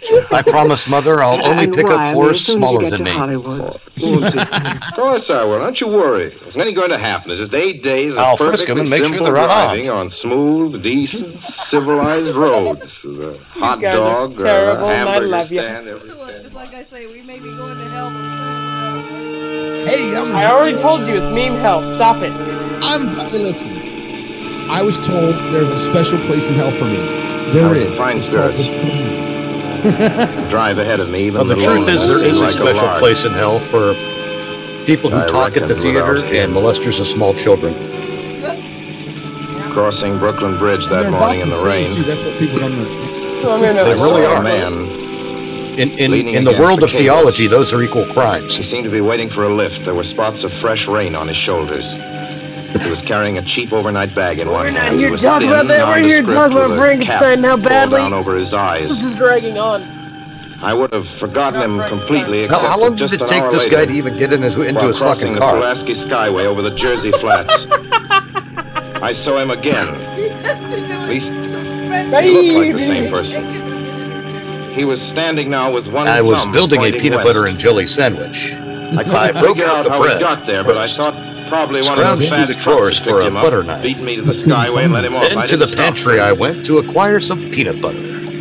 I unscrewed the cap of the jar, dipped the knife in, and pulled me up a load. It's on the new Pennsylvania Turnpike between Harrisburg and Pittsburgh. Dude, you're driving to fucking Phoenix. Get in the car. I was just slowing down for one of the tunnels when I saw him. Jesus Christ. Standing under an arc light by the side of the road. I'd seen quite distinctly the bag. Well, hey, we're getting pretty close. Like a half hour into the story, and he's only now getting to the fucking jelly. He hallooed at me this time. Asshole, slapped him. Get the fuck out of the road. You've got a schedule to meet. Strawberry! That's lonely country. Yeah, now we need that unnecessary use of music. Once you issue the strawberry notification. Whatever it was. Oh, baby! Dun, dun, dun. And I'll tell you this, Jim, the next time you make me a peanut butter and strawberry jam sandwich, I'm going to kick your fucking ass. Certainly, sir. Check your oil, sir? I want grape jelly or honey, nothing less. Nothing more, nothing less. This is your one job. Now, the next time, I'm taking it out on your wife. Yes. It hasn't been raining here recently, has it? Not a drop of rain all week. Oh? I Quick, suppose better to tell us that about doesn't each done your fucking raindrop business before any you get in the car. Oh, people drive through here all kinds of weather. Mostly business. It feels like I'm in that scene in at the beginning of War Games, where I got the gun out and I'm like, "Sir, turn your key." What about hitchhikers? Hitchhikers? What about hitchhikers? You can't find any if you're not driving. That's what about hitchhikers. If we did, it'd be a sight for sore eyes. Why? Fuck you, Jim. Look, I'd be a fool who started out to hitch rides on this road. Look at it. Then, you've never seen anybody? No. Maybe they get the lift before the turnpike starts. I mean, just before the toll house. But then it'd be a mighty the long toll house ride. cookies. Most cars wouldn't want to pick up a guy for that long ride. And this is pretty lonesome country here. Mountains and woods. This is pretty lonesome country here. I hope you didn't bring your children. No, not at all. I was just we just got technical some question. I see. Well, that'll be Is that a merry-go-round in the distance, Jim? $1.49 with the tax. There you go. We need some bagpipes. Yes, suspenseful bagpipes, that's all we need. It gradually passed through my mind a sheer coincidence. I had a good night's sleep in Pittsburgh. I didn't think about the man all next day until... Because you were thinking about his son. Zanesville, Ohio. I saw him again. It was a bright, sunshiny afternoon. The peaceful Ohio fields, brown with the autumn stubble, lay dreaming in the golden light. I was driving slowly, drinking it in, when the road suddenly ended in a detour in front of the barrier. Actually breaking in that hitchhiker. Now, let me explain about his appearance before I go on. Tell you what, I'll give you a ride if you get something out of my trunk. There was nothing sinister about him. He was as drab as a mud fence. Nor was his attitude menacing. He merely stood there, waiting, almost drooping a little, the cheap overnight bag in his hand. He Cheap looked as though he'd overnight been bag waiting sounds there like for my hours. wife. And he looked up. He hailed me. He started to walk forward. I didn't know you even had a wife. Hello! I don't. Hello! Turns out I was cheaper than she was. Hello! No, not just now. Sorry. Going to California? No, not today. The other way, going to New York. Sorry. Why is he so angry about it? Yeah, no kidding. Going to California? Back on the road again. No, I'm going to your wife's mouth. Never mind. I'm going. Picking him up, of having him sit beside me was somehow unbearable. I'm going to Hawaii. At the same time, I felt more than ever unspeakably alone. I'm taking a long drive to Australia. Hour after hour went by. Fields, the towns ticked off one by one. The light changed. I knew now that I was going to see him again. The light changed. Next thing I knew, I was in the red light district. I caught myself searching the side of the road, waiting for him to appear. And I had an erection like a clenched fist. Robert? Yeah, what is it? What do you want? Sell sandwiches and pop here, don't you? Yeah, we do in the daytime. But we're closed up now for the I night. know, but I was wondering if you could possibly have a cup of coffee, black coffee, just... No, not this time of night, mister. My wife's No, don't shut the door, please. Listen, just a minute ago... No coffee! Just a minute ago, there was a man standing here right beside the stand, a suspicious-looking man. I don't mean to disturb it. You see, I was driving along when I just happened to look, and there he was. How's he doing? Well, nothing. He was stroking his meat. That's what you've been doing. Now, on your way before I call out Sheriff Oaks. Ooh, brass again. More brass. So we know there's danger ahead. I got into the car again and drove on slowly. But this guy's not in any trouble. He can't stay in the fucking car. If I could have found a place to stop. To rest a little. I was in the Ozark Mountains of Missouri now. A few resort places there were closed, only an occasional log cabin, seemingly deserted. That's all that broke the monotony of the wild, wooded landscape. I had seen he's coming from Idaho. I knew I'd see him again. He's going to end up in Mississippi. I knew that when I saw him next, I would run into him. Via Florida.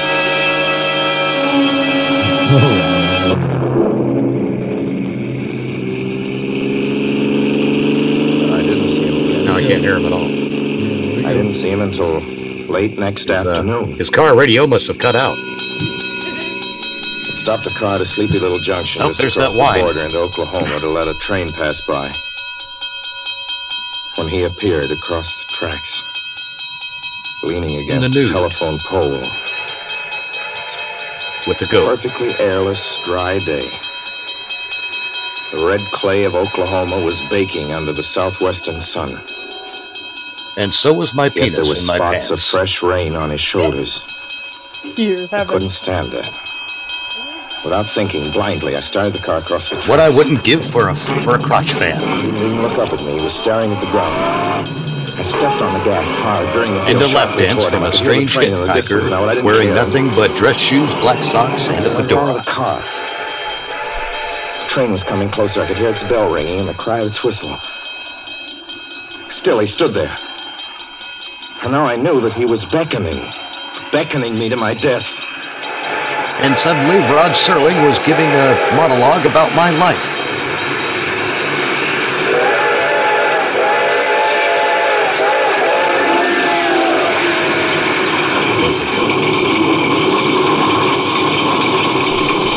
I've lost the transmission again.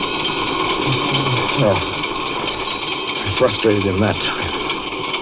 The starter worked at last. Doing it! I managed to back up. When the train passed, he was gone. I was all alone in the hot Do it! I'm here! Kill me! You can do it! I'm here, so I don't know what the hell After that, I knew I had to do something. Yeah, thanks for the ride, lady. I didn't know who this man was, or what he wanted of me. I only knew that from now on, I mustn't let myself alone on the road for 1 minute. Hello there. Next day. Like a ride? Well, what do you think? How far are you going? Where do you want to go? Amarillo, Texas. I'll drive you there. Gee. Well. You mind if I take off my shoes? My dogs are killing me. Take off your blouse while you're at it, lady. Oh. You're going to pay for this ride. What a break this hitchhike much? Sure. Only It sounds like a lady to me. I could be wrong because I can barely hear to it. get the break. I should think it would be, though I'll bet you get a good pickup in a fast car. If you did, you could get places faster than, say, another person in another car, couldn't you? I don't get you. Well, take me, What for the fuck is this instance. guy talking Suppose about? I'm driving across the country, say, at a nice, steady clip, about 45 miles an hour. Couldn't a girl like you just standing beside the road waiting for lifts beat me to town? Or any town, provided she got picked up every time in a car doing from 65 to 70 miles an hour? I don't know. What difference does it make? No difference. And It's let me just tell you a about my crazy auto idea light I had spark sitting here in the plugs. car. Imagine spending your time in a swell car thinking of things like that. What would you Thinking do of things instead? like you, lady. What would I do? If I was a good-looking fella like yourself, why, I just enjoy myself every minute Why, of the madam, time. you may enjoy yourself on my sit cock. back and relax. And if I saw a good-looking girl along the side of the I've got a road, bottle of hey, shampoo wow. right here. See who?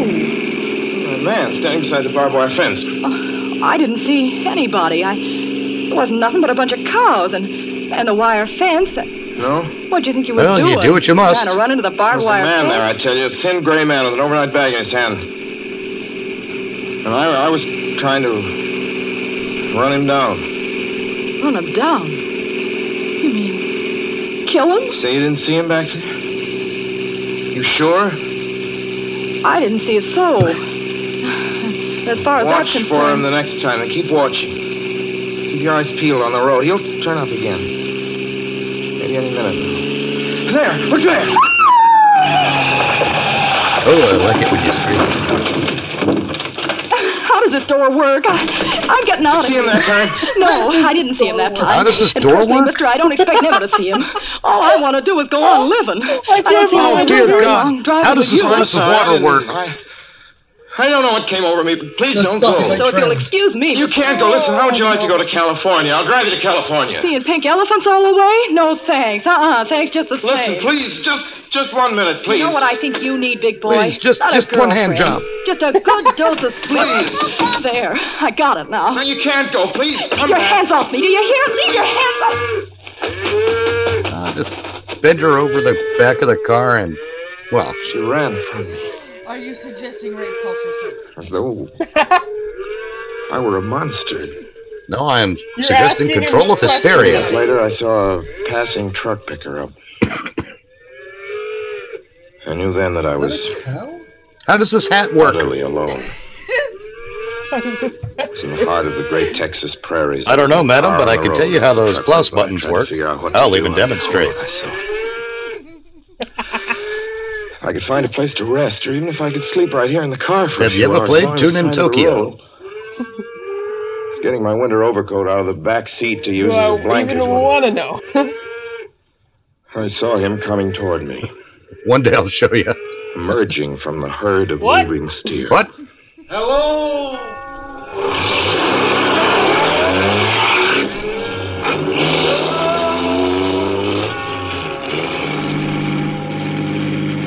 Maybe I should have Suddenly it sounds like he's driving the Mach 5. fought it out then and there. But now he began to be everywhere. Wherever I stopped, even for a moment, for gas, for oil, for a drink of pop, a cup of coffee, a sandwich, he was there. He was I there. was standing outside the auto camp in Amarillo that night when I dared to slow down. I was sitting near the drinking fountain of a little camping spot just inside the border of New Mexico. He was waiting for me outside the Navajo reservation where I stopped This to check story my is as tires. uncomfortable I saw as him in trying to... Albuquerque when I bought 20 Oh, gallons what the of hell is gas. that guy's name? I was afraid This to stop. story is as uncomfortable as listening to Jimmy I Stewart began to talk drive dirty. faster and faster. I was Now, my dear, I've got quite direction. in lunar landscape. And I'd like you to help me address the issue The great immediately. arid mesa country of New Mexico. I drove through it with the indifference of a fly crawling over the face of the moon. Now he didn't even wait for me to stop. Unless I drove at 85 miles an hour over those endless filthy roads, whore. he waited for me at every other mile. I'd see his figure, shadowless, flitting before me, still in its same attitude, over the cold, lifeless ground, flitting over dried-up rivers, over broken stones cast up by old glacial upheavals, flitting in that pure... You fucking telling a story or describing a landscape? I was beside myself when I finally reached Gallup, New Mexico this morning. There's an auto camp here. Oh my goodness. It sounds No like name to me. required, It sounds to me Sussie like he sounds to me like a extremely stressed out Bob Ross. Asked if there was a telephone. Mitch, Maddie, I think you need to look in the chat and Had see the what No feeling Name that is if only saying. I could speak to someone. Oh, yeah. I know, I saw that. We're quickly with the cows. I could pull myself together. He went Oh, from Lordy. white culture to bestiality. Now come along, my dear. Let me show you how milking works. Call, please. Long distance. Long distance, certainly. And it's not the kind that you're familiar with. No. Now, after I demonstrate on the cow, I'd like to put you can a practice call on to me. my home in Brooklyn, New York. I'm Ronald Adams. The number is Beechwood 200828. Certainly, I will try to get it for you. Oh, he just doxed himself. How many O's was that? Albuquerque. Like New York for Gallup. New York. Gallup, New Mexico, calling Beechwood 20828. I read somewhere that Oh, you're really gonna love do this? could banish demons. What? It's the middle of the morning. Oh, I thought you were actually trying to call the number. I actually did do it for a minute. Damn, I'm doing good. In her crisp house dress, going about More her beer for tasks. Ghost. Be enough, I thought, just to hear the even calmness of her voice. Will you please deposit $3.85 for the first 3 minutes? When you have deposited $1.50, will you wait until I have collected the money? You know, that's what I hear on my first dates too.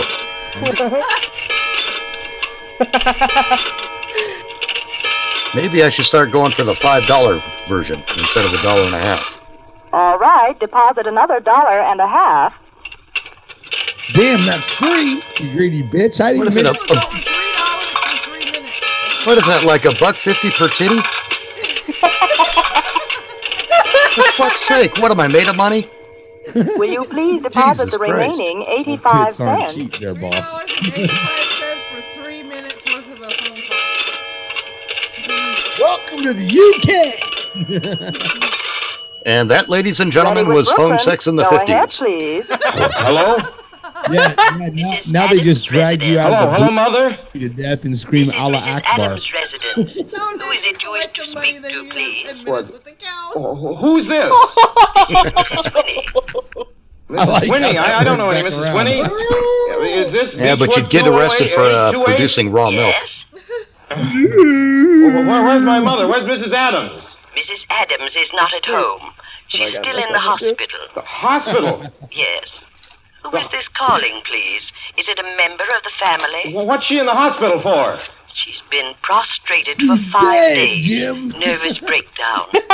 But who is Oh, I know what's calling? happening. Yeah, I saw this on the Twilight Zone Well, my recently. grandmother never was nervous. It's all taken place. She's since in the death of hospital her because she oldest freaked son, out because her Ronald. husband or whatever died in an That's automobile what- accident.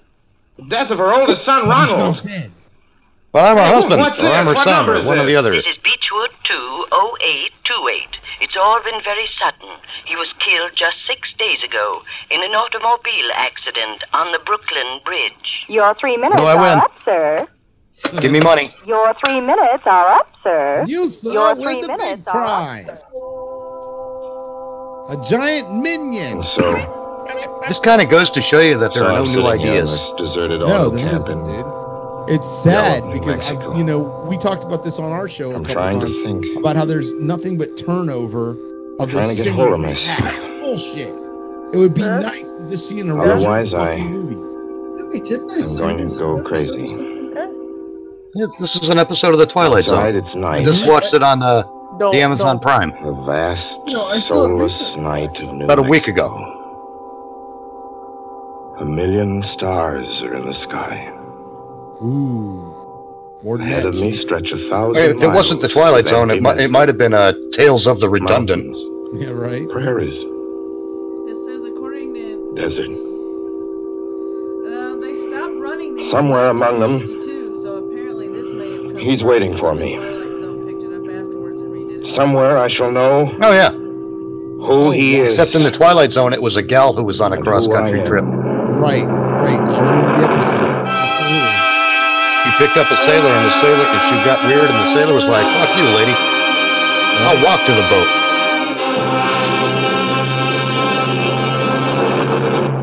Weird shit, dude. I love how what we consider creative imagination, nothing more than rehash shit from 100 years ago. Well, see, the thing is, man, this story is better than most of the shit that we're going to get these days. Well, see, that's the point I wanted to make, is the fact that, as I don't know, how long I can stay on to do this, but here's the thing. The fact that people could sit around a radio, listen, and imagine, and read the story in themselves, put their own characters in their heads and shit. And it was gripping, man. The stories were well written. They were so good. They didn't need visuals to be fucking badass. Well, understand, they didn't have visuals. Well, no, exactly. It's not like they made a choice in that field. It's like, this is the point I'm making. As Bob, let's do this story without visuals. We've gotten cheap. Okay, there's greater technology, great CGI, and we can see people blowing apart, in 3D if that's what we want to do. Now, I'll tell you what the problem is. Lame.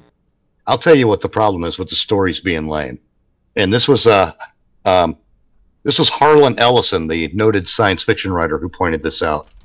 The problem is the amateurs, and the fact that the studios always want the writers to write for free.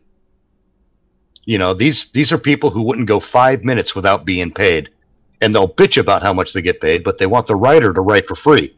And then you get the amateurs coming along who don't know they're supposed to get paid every fucking time they write, that they undercut the professionals. Yeah. And not only that, too, they're young. They're young. They're in that's part of it. Nothing to draw off of at all. No true creative experience, to the point where they basically just take a story and go, well, let's change this to this, that to that, this to this, and let's flip the whole thing on its head and rewrite the plot, but we can make it work, and then of course they take that to the studio head and they, what do you think? And the studio head goes, can we make money off this? And the fucking, the money bags go, survey says, boom, bing, bing, bing, bing, bing, boom. And you get fucking Predator 8, 9, 12, 15, Chucky 36, goddamn Halloween 87. Come on, man. Enough's enough. Yeah. Well, yeah, see, that's just it. They don't look at an idea and think this is a good idea and it's worth investing in. They look at an idea and say, can we get the big summer blockbuster? Right, right. And the only way you're going to get the big summer blockbuster is you have to go into the when you go and pitch your story. If you're pitching a story about a guy who wins, but he wins at a terrible cost, where he loses his legs or something at the end, they're going to be like, we'll get back to you. But if you go in there and say it's Die Hard meets Transformers, right, they're going to say, boom, 2 properties that made a lot of money, we can do this. Yes, as long as you sell it on an imagination that they can adapt to from something they've already seen. That's right. what it comes down to. And I mean, in fact, when you go in to do a pitch for a studio, they say, what's the story? 25 words or less. Right. Yeah, they walk you right through a quick fucking pro quo. Yeah. What I would love it's fucking Gone with the Wind meets Terminator. Yeah. What I would love to see is someone to walk into a studio and have the balls to go, it's like something you've never fucking seen before, ever. Pass. Too risky. Drop the fucking mic and walk out, because you know what? You got nothing to lose by hanging on to it. If it's that original, really, think about it.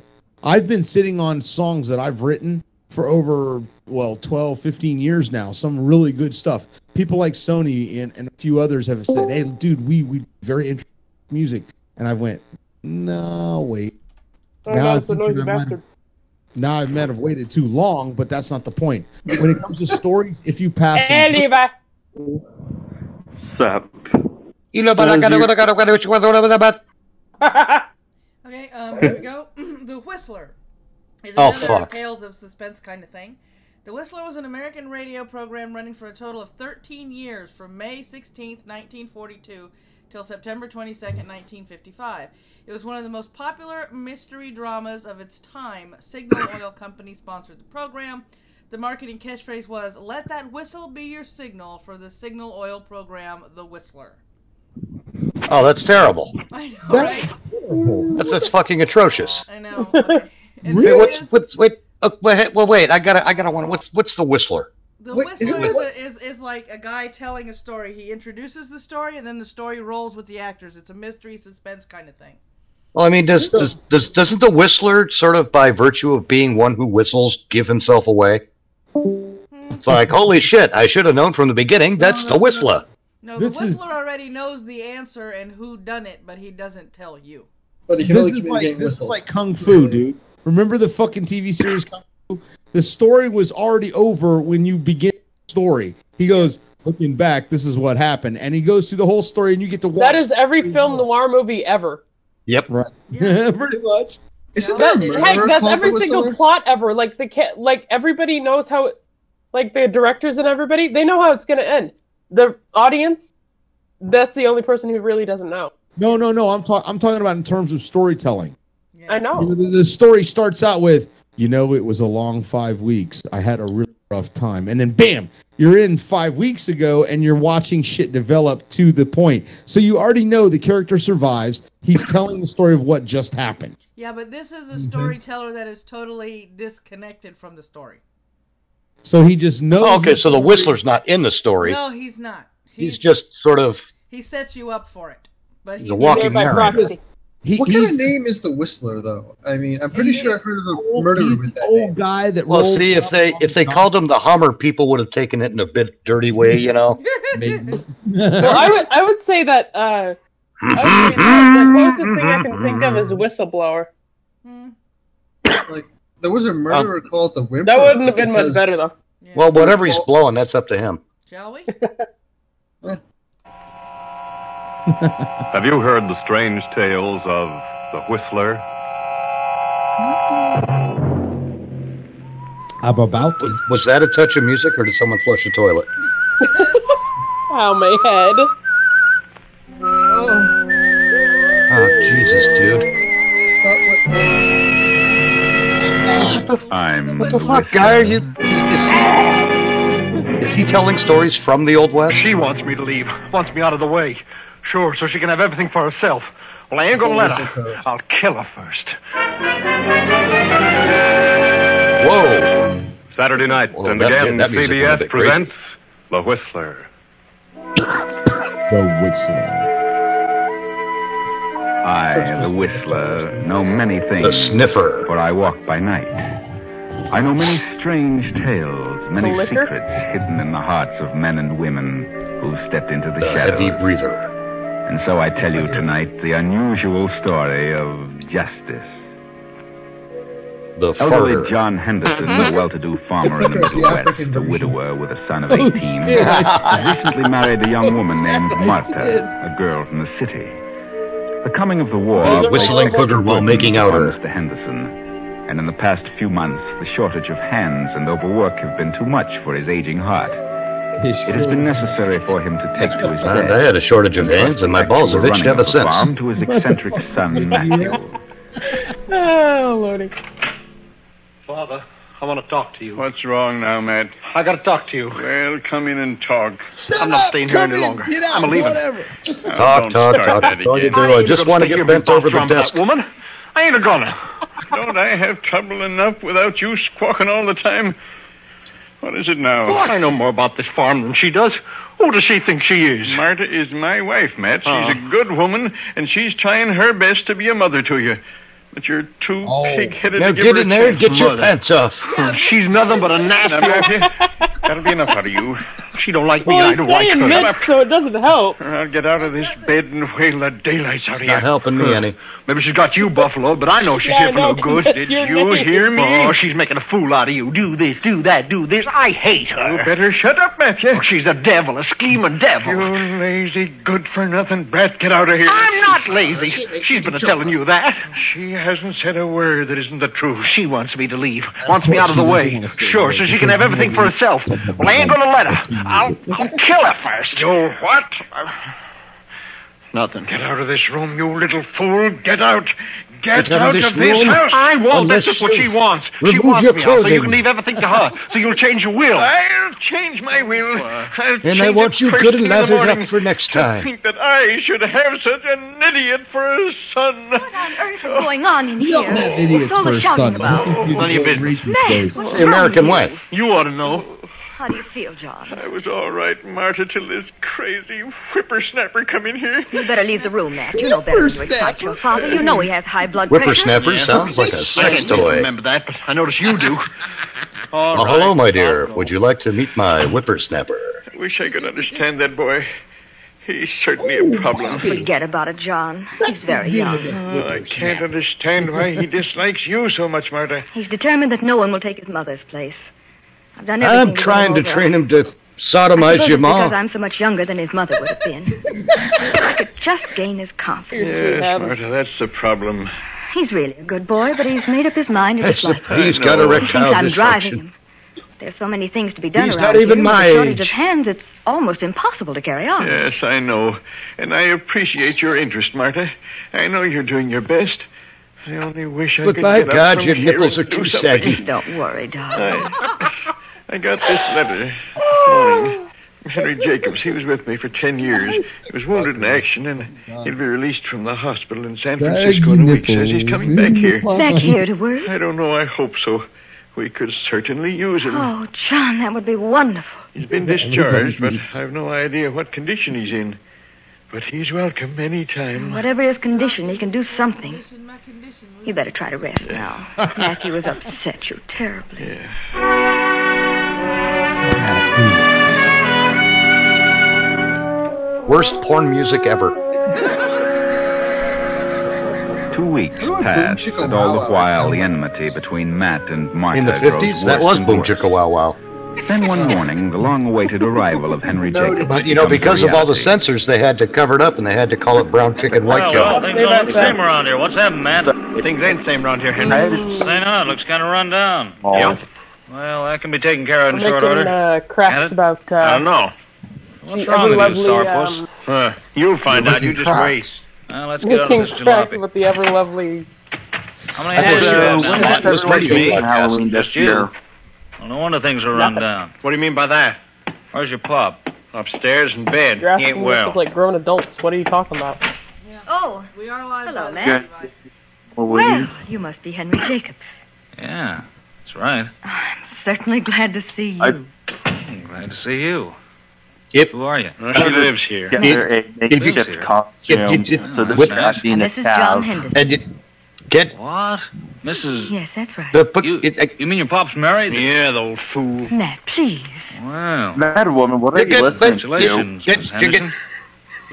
Pop sure knows how to pick We're 'em. Well, she listening did the to picking. something from the 40s Where and is 50s he? I'd like to have a of talk a with radio him. He's show. upstairs. That's the entire thing. And now, Oh, fuck. Willie, been a long time since you Shut left. up. I gotta find it again. What? That was We're enough? listening to an old-time radio show, MST3 Yeah? style. I told you we were live there, Levi. Okay. And I couldn't. I'm full up to So, here. are you being anything for Halloween? Huh? Nah. You being anything for Halloween, Lou? No. Well, maybe so, but Oh. just can't eat anymore. Sadly. I'm being some for Halloween. when do you think you'll be I'm going dressing back? up as Back where? the dude Why, who back stayed to the home. army. Oh, I don't know. The slightest idea if they'll I want just it. put together a makeshift thing, and now I'm a chav. the dude who stayed home, a 1950s radio show as told by the Whistler. It meant a great deal. Who's that? Cheers, sweet Evan. Let's see. Just shut Is up. Liz and take it back. streaming When I tonight? came here, I was Brought counting to you days by so Adelaide I could Spot get back Box. into action. There you go. But Yeah, don't for forget some Spot reason, Box. I'd like to What, stay here Levi? a while longer. Is Liz Whatever streaming reason is. tonight? And if What do so, you what think, time? Henry? I have an idea. Yes? I think it's because of you, Marta. 'Cause I take it up at the crack Yeah, of dawn you- tomorrow morning. I would like to be on her live I know it stream is. real quick. That's the way it is. Henry, look at me. Do you love me? Alright. Is that what you're trying to say? I Still don't know want to just show what off I'm my trying to say, chav but costume and Yeah. do badly rap with a shitty Just a British little punch drunk. accent. Why don't you tell me? you're married, Marta. Married to You John. want to say it? Why don't you? British accent. All right. I'm totally a Yes, Stop. I do love you. Henry. I just suck want at it? shitty No, I English better get back to that accent. It's tractor. really Got a lot of work fucking to do. It gets terrible. worse. Kiss me. Well, I'm I caught. told you my English People. accent. Oh, I'm How getting do the I brain put up lightning. with No, you better people? get back to your... Bloody hell. Okay, if you're gonna... No. Mm-mm. We're not having screeching noises. That's not working. Yep. Server mute. I'm not having screeching noises. Nope. Not my stream, not my monkeys. Nope. Not without foreplay. 3K, then, you know, nope. No screeching without foreplay. And at least a tad bit of bloodletting. Okay, Hello there, Miss Henry. screeching just isn't screeching if there's no How's bloodletting. everything? What do you want? Nothing at all. Just wondering how Father'll take it when I tell him what I just saw. And what did you see? You and Henry. Things and stuff. I wonder how Father's gonna like that. He wouldn't like it, Matthew. It would upset him terribly. That's just what I figured. You wouldn't dare. Why'd you do it? Because Henry's a good man. He's worked hard. There's no harm in kissing him. Well, maybe Father'll see it differently. You saying I'll tell Henry, him and right I'm just now. thinking of Matthew, wait. Henry from Bendy and the Ink What? Machine. I want to talk to you. All right, talk. You mustn't tell your father. Well, he wouldn't be able to... Able to take the shots, I that think is? Levi was Please, dressing please up don't as say anything invasive. about it. Then you clear out of here by tomorrow, Maybe. or I'll tell him. I just You're thought a you deaf. whistle. You made a fool out of Father, now you're starting on Henry. You clear out of here and I'll say nothing. No, you get out, or I'll spill the whole thing.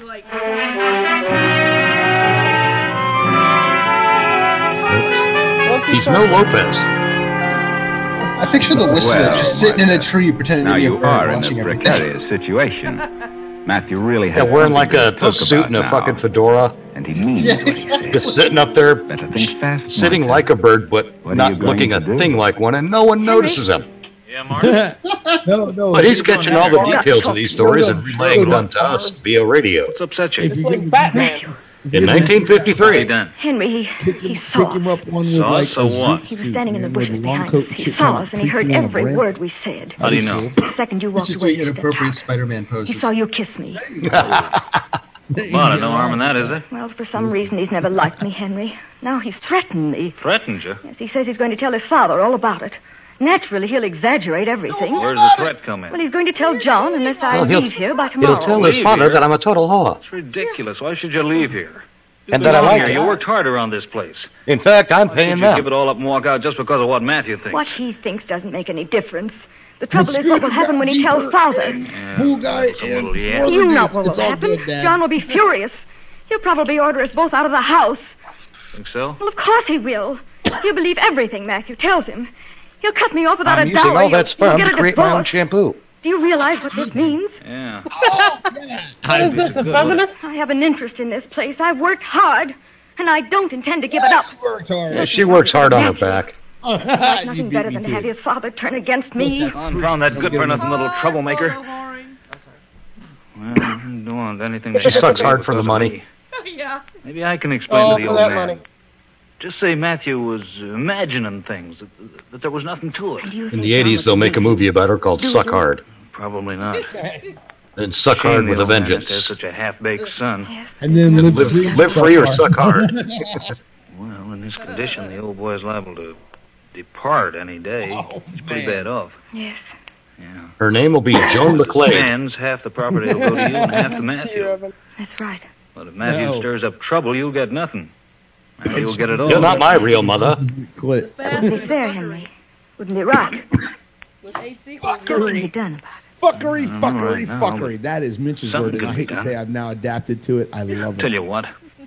You have a Victory, talk. fuckery, I fuck. actually walked Tell him into he's a dollar mistaken. store one time and Try to they talk him changed out the of shit telling around you. when I walked in. I looked around and That went, don't work. Then What tell him fuckery is this? what kind of Tell him he'll do as fuckery he is says. this? And the You'll ladies leave as soon as possible. I'll smiled. try. In the meantime, some way will turn up to work out of this. You understand? Yes, Henry. I understand. Here he comes now. I'll get out of the way and leave you alone. Here he comes now. I'll get you a Kleenex. Right? I think I was getting out of the way. Stick your nose in this. Oh, there. Matthew, have you said anything to your father yet? Father, what about? About You know. fucking you. About know. me I said and- what? Henry. Oh, that. Well, after I oiled him up, I showed him Don't pictures of your think it favorite over. position. You misunderstood everything. It isn't the way you think. Oh, no, you can't pull any of your tricks on me. I'm not pulling any tricks, Matthew. You're mistaken about Well, if you're not everything. pulling any tricks, then pull Please something don't. else. You've upset him enough. You're constantly at him about Come on something. now, I'm waiting. I can Yes. keep a secret, but only if Everyone you would do think your you had no part. regard whatever Why for aren't his you health. pulling tricks? How You else didn't do you care whether think he we're going lives to or eat? not. That's so. And if you're telling this, it may kill him. Yeah? I tell you what, I get 60% of the profits. All right, Matthew, you win. You won't have to You don't work need street to tell corners. me. We have this entire farm. You can put on shows for the kids. When is that? A couple of days. I just can't walk out in a few minutes. Okay. Of course you can't walk. Okay, I'll give you 3 days. Not after a day like next today. Saturday night. If he does it right, she won't be able Dramatic music. Now you get out to the barn and stop practicing. See, if a man doesn't do it right, she won't make him a sandwich. If he does it mediocre, well, maybe have Afternoon, a Miss sandwich. Jenkins. But if he does it really How are you, good, she Matthew? won't be able to walk. So What can I do for you today? Hey, Let's Mr. see, Johnson, got a list of pull things up in here the fucking someplace. barn Oh, yeah, like yeah, you here it is. asked. I want some spirits of camphor, some tincture arnica, and some Here, just a minute. Give me that list and I'll get the articles. Oh. You have me making 20 trips all over this whole drugstore. Okay. Now don't come complaining to me about how rough the hay bales are. Arnica. There we are. Quinine. Toothpaste. Yeah, always need shampoo bag. And your father's prescription refilled. Well, you'll have to wait a Sperm few minutes for soda. that, Matthew. Oh, yeah, sure. Okay, listen. Arnica, quinine, and toothpaste. Arnica's for bruises. Quinine in large doses isn't good for your ass. Oh, the rest of you. Yeah, no shit. And, Hey, there's a party in aisle 5. arsenic. Yeah. Tell you what, What's give that us some for? Ben Gay for her clitoris. For rats. Rat poison. Arsenic. Well, I'll just give you a package of rat poison ready for Wonder what kind of use That's I could all put arsenic to. Yes. There you are. Here. You'll have to sign this register for the rat poison. About 3 or 4. On this line. Yeah, sure. Now, how does that arsenic taste There you in tea? I'll have the prescription ready for you in a couple of minutes. Use it. Just take it easy, Matthew. Yeah, sure. Woo! More dramatic music. Now, Mother, just bend over and breathe easy. Breath and relax. Gonna make her an arsenic suppository. We've got quinine and toothpaste. I'm sure I can mix a lubricant I from was that. wondering if you were going to get back in time for dinner. You mean supper? Yes, supper. Why shouldn't I? Well, that's just to fight the smell, isn't I it? don't know. That smooth No tingly reason. fluid right Where's around Henry? your asshole. Why, he's in the parlor reading. Oh, tingle, all right. What are you It's saying? got flavor crystals for her pleasure. I'm not staring. It makes her Did you get pucker the up a things from the tree. store? Yeah, they are I back fell in the back porch. into a Dinner will be ready in a minute or so. It helps prevent the chapping of Soon as your I get ass this lips. tray for your father. I'll take it up to him when it's ready. In the meantime, I'll go in and have a talk with Henry about that tractor bell. Oh, got There's back, did nothing you? worse than chapped Yeah, ass lips went when to they a crack picture open show. and start Slow bleeding picture. in the middle of anal sex. Yeah, Sherlock Holmes. Oh? Murder Sherlock story. Holmes. Yeah. Good show. I had it all figured out, though. Oh, is that so? Can't fool you, huh? No, I was way ahead of him. Here you are, Matthew. Better take it up to your father while it's hot. Sure. Yeah, I got it all figured out, but, you know, I had to sign for the arsenic, which is traceable. But I got this shit all figured out, yo. Yep. Parsnips But nice, was huh? it traceable back Gee, then or no? I like parsnips. I'll be right down. All I had to do was Signatures ask were, for the yeah. receipt. Yeah. He had to Actually, sign it. arsenic, I think if arsenic is used in a small enough dose, it'll still kill you, but will be very difficult to trace. Yeah, but Well, still, he had to sign for the rat poison. But it's, yeah. Here's the thing But about it's- arsenic. it's still a- Arsenic is a lead alkaloid. Yeah, which means it's a- you can it's a do it heavy in metal. small doses over long periods of time and slowly poison somebody. To even though it'll build up in their system, kill them during an autopsy, it won't be absolutely will be trace amounts because it's been slow over time. Cyanide on the other hand is almost pretty much instantaneous. Yeah. Okay, here we go.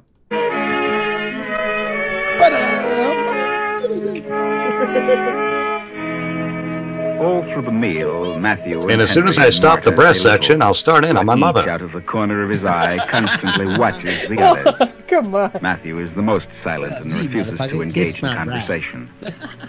Now dinner is over, and as they rise from the table, I can just imagine Maddie looking up at the sky and crying. It's another attack. Hurry! Yes, hurry, I'm having another attack of the hysteria. Quickly, to the steam-powered vibrator. No, I'm having another attack on my ego. My precious feminine ego. John! Quick, Matthew, call the doctor. Hurry! Call the doctor! What should I call him?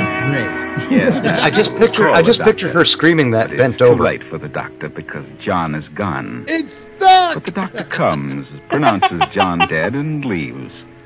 and the next morning after the body is removed, two men drive up to the farm. Quick, call Sodomy Steve. Miss Anderson? Yes? Oh, I have a note. My name is Houston. I'm the sheriff. We come in? Jiffy Lube. Oh, well, that's a different thing. Oh, this is Quick, Deputy go Sheriff get Baker. Spit Roast Charlie. I'd like to talk to you. And you get a regarding Jiffy certain Lube with your out-of-light circumstances spark of his plugs. Circumstances? What do you mean? Your husband's doctor refused to sign a death certificate. Refused? Yeah. But why should I he refuse? hate you. Mr. Henderson has been ill for some time. Well, the doctor No, I'm suggested saying that I an hate autopsy be Nick. What performed. our show does, man. This is great, dude. I've not. Because your husband didn't die of a I've stroke. not laughed this hard for a while. Oh. Well, then what on earth? Well, it seems that...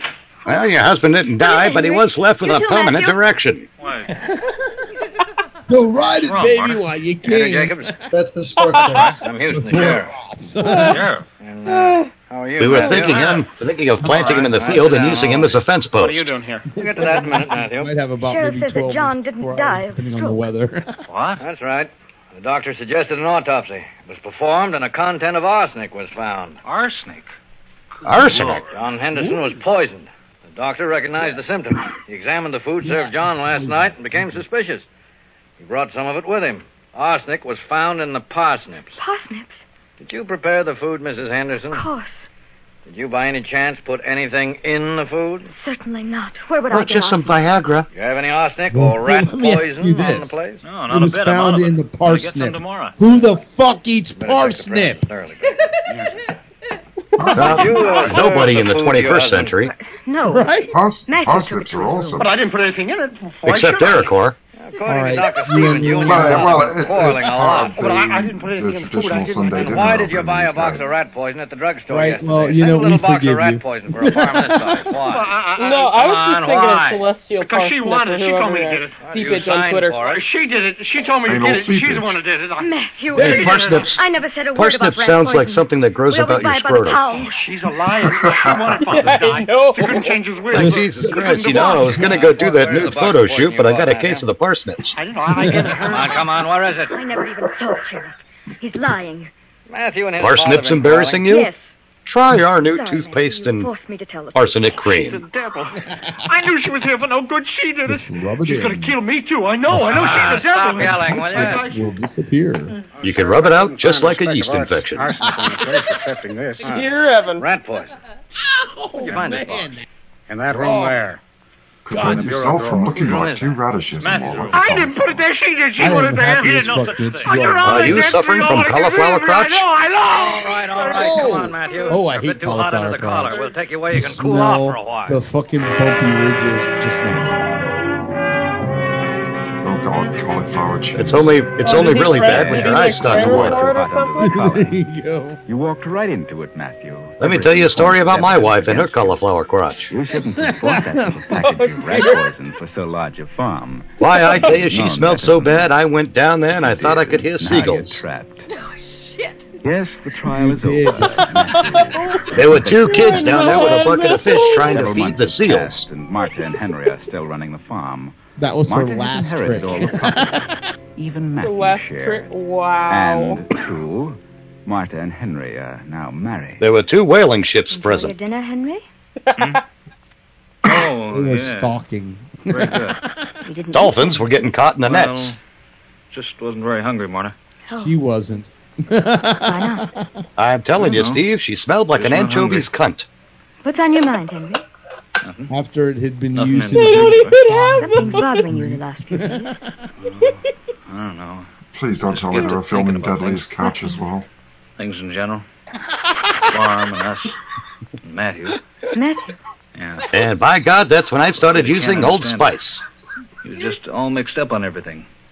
And Why, Irish I Spring. can't figure out why he should want to kill his father. Mixed together in a nice fresh What leather. good did he think of and it? nitrogen and His father acid. died before the will had been changed, before he told him about you He went and down me, there with a what he was slant to blaster gain. and a squeegee. And even that wasn't right. Crazy? must have been. Anal How else leakage. would you account Hell, for it was internal leakage. Done. Dogs were turning away. Things turned out all right for you, regardless of how it came about. Which they often Cats. do after For it. you and me. Even the cats wouldn't make direct eye contact. Yes. Fate, providence. The pussy didn't want it. Kind of like to leave here. Get away from it all.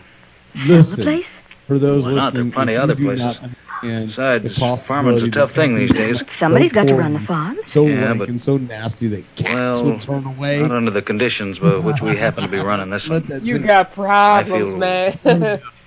Shame. The honey badgers were vomiting. Kind of guilty. Guilty? Guilty of what? And then nasty. Nothing exactly. I've Oh God, I've got images of Karen Strong blowing chunks now. Please don't. Oh, God damn. Man. Hey, Mitch. on our show, man. It's all your fault. This is what happens, Maddie. Oh my God! Yep, we got. My God, even the vibrators started to cry. We definitely got to. Okay. Oh. All right. For those of you in the chat, thank you. For those of you who got here at 7 o'clock, I hope you enjoyed the War of the Worlds. And for those of you who stayed for our version of MST3, I hope you laughed your ass off like we've been doing for the past 3 episodes. Maybe 4. I lost count. The plants in the house were turning yellow. And so was all the people. The old time. I don't know what it was, but it was eating the varnish off the footlocker. The old time But I had radio the show will girlfriend be in its stuff, man. regular slot starting this Sunday at 4 p.m. Eastern Standard Time with a staple show called The Shadow, and the other 2 will be rotated out for variety. Hope to see you guys there. It was even waterproof. Yep, and as always, since we got about an hour and 55 minutes, have a happy Halloween! What the hell was that? Bye, everybody.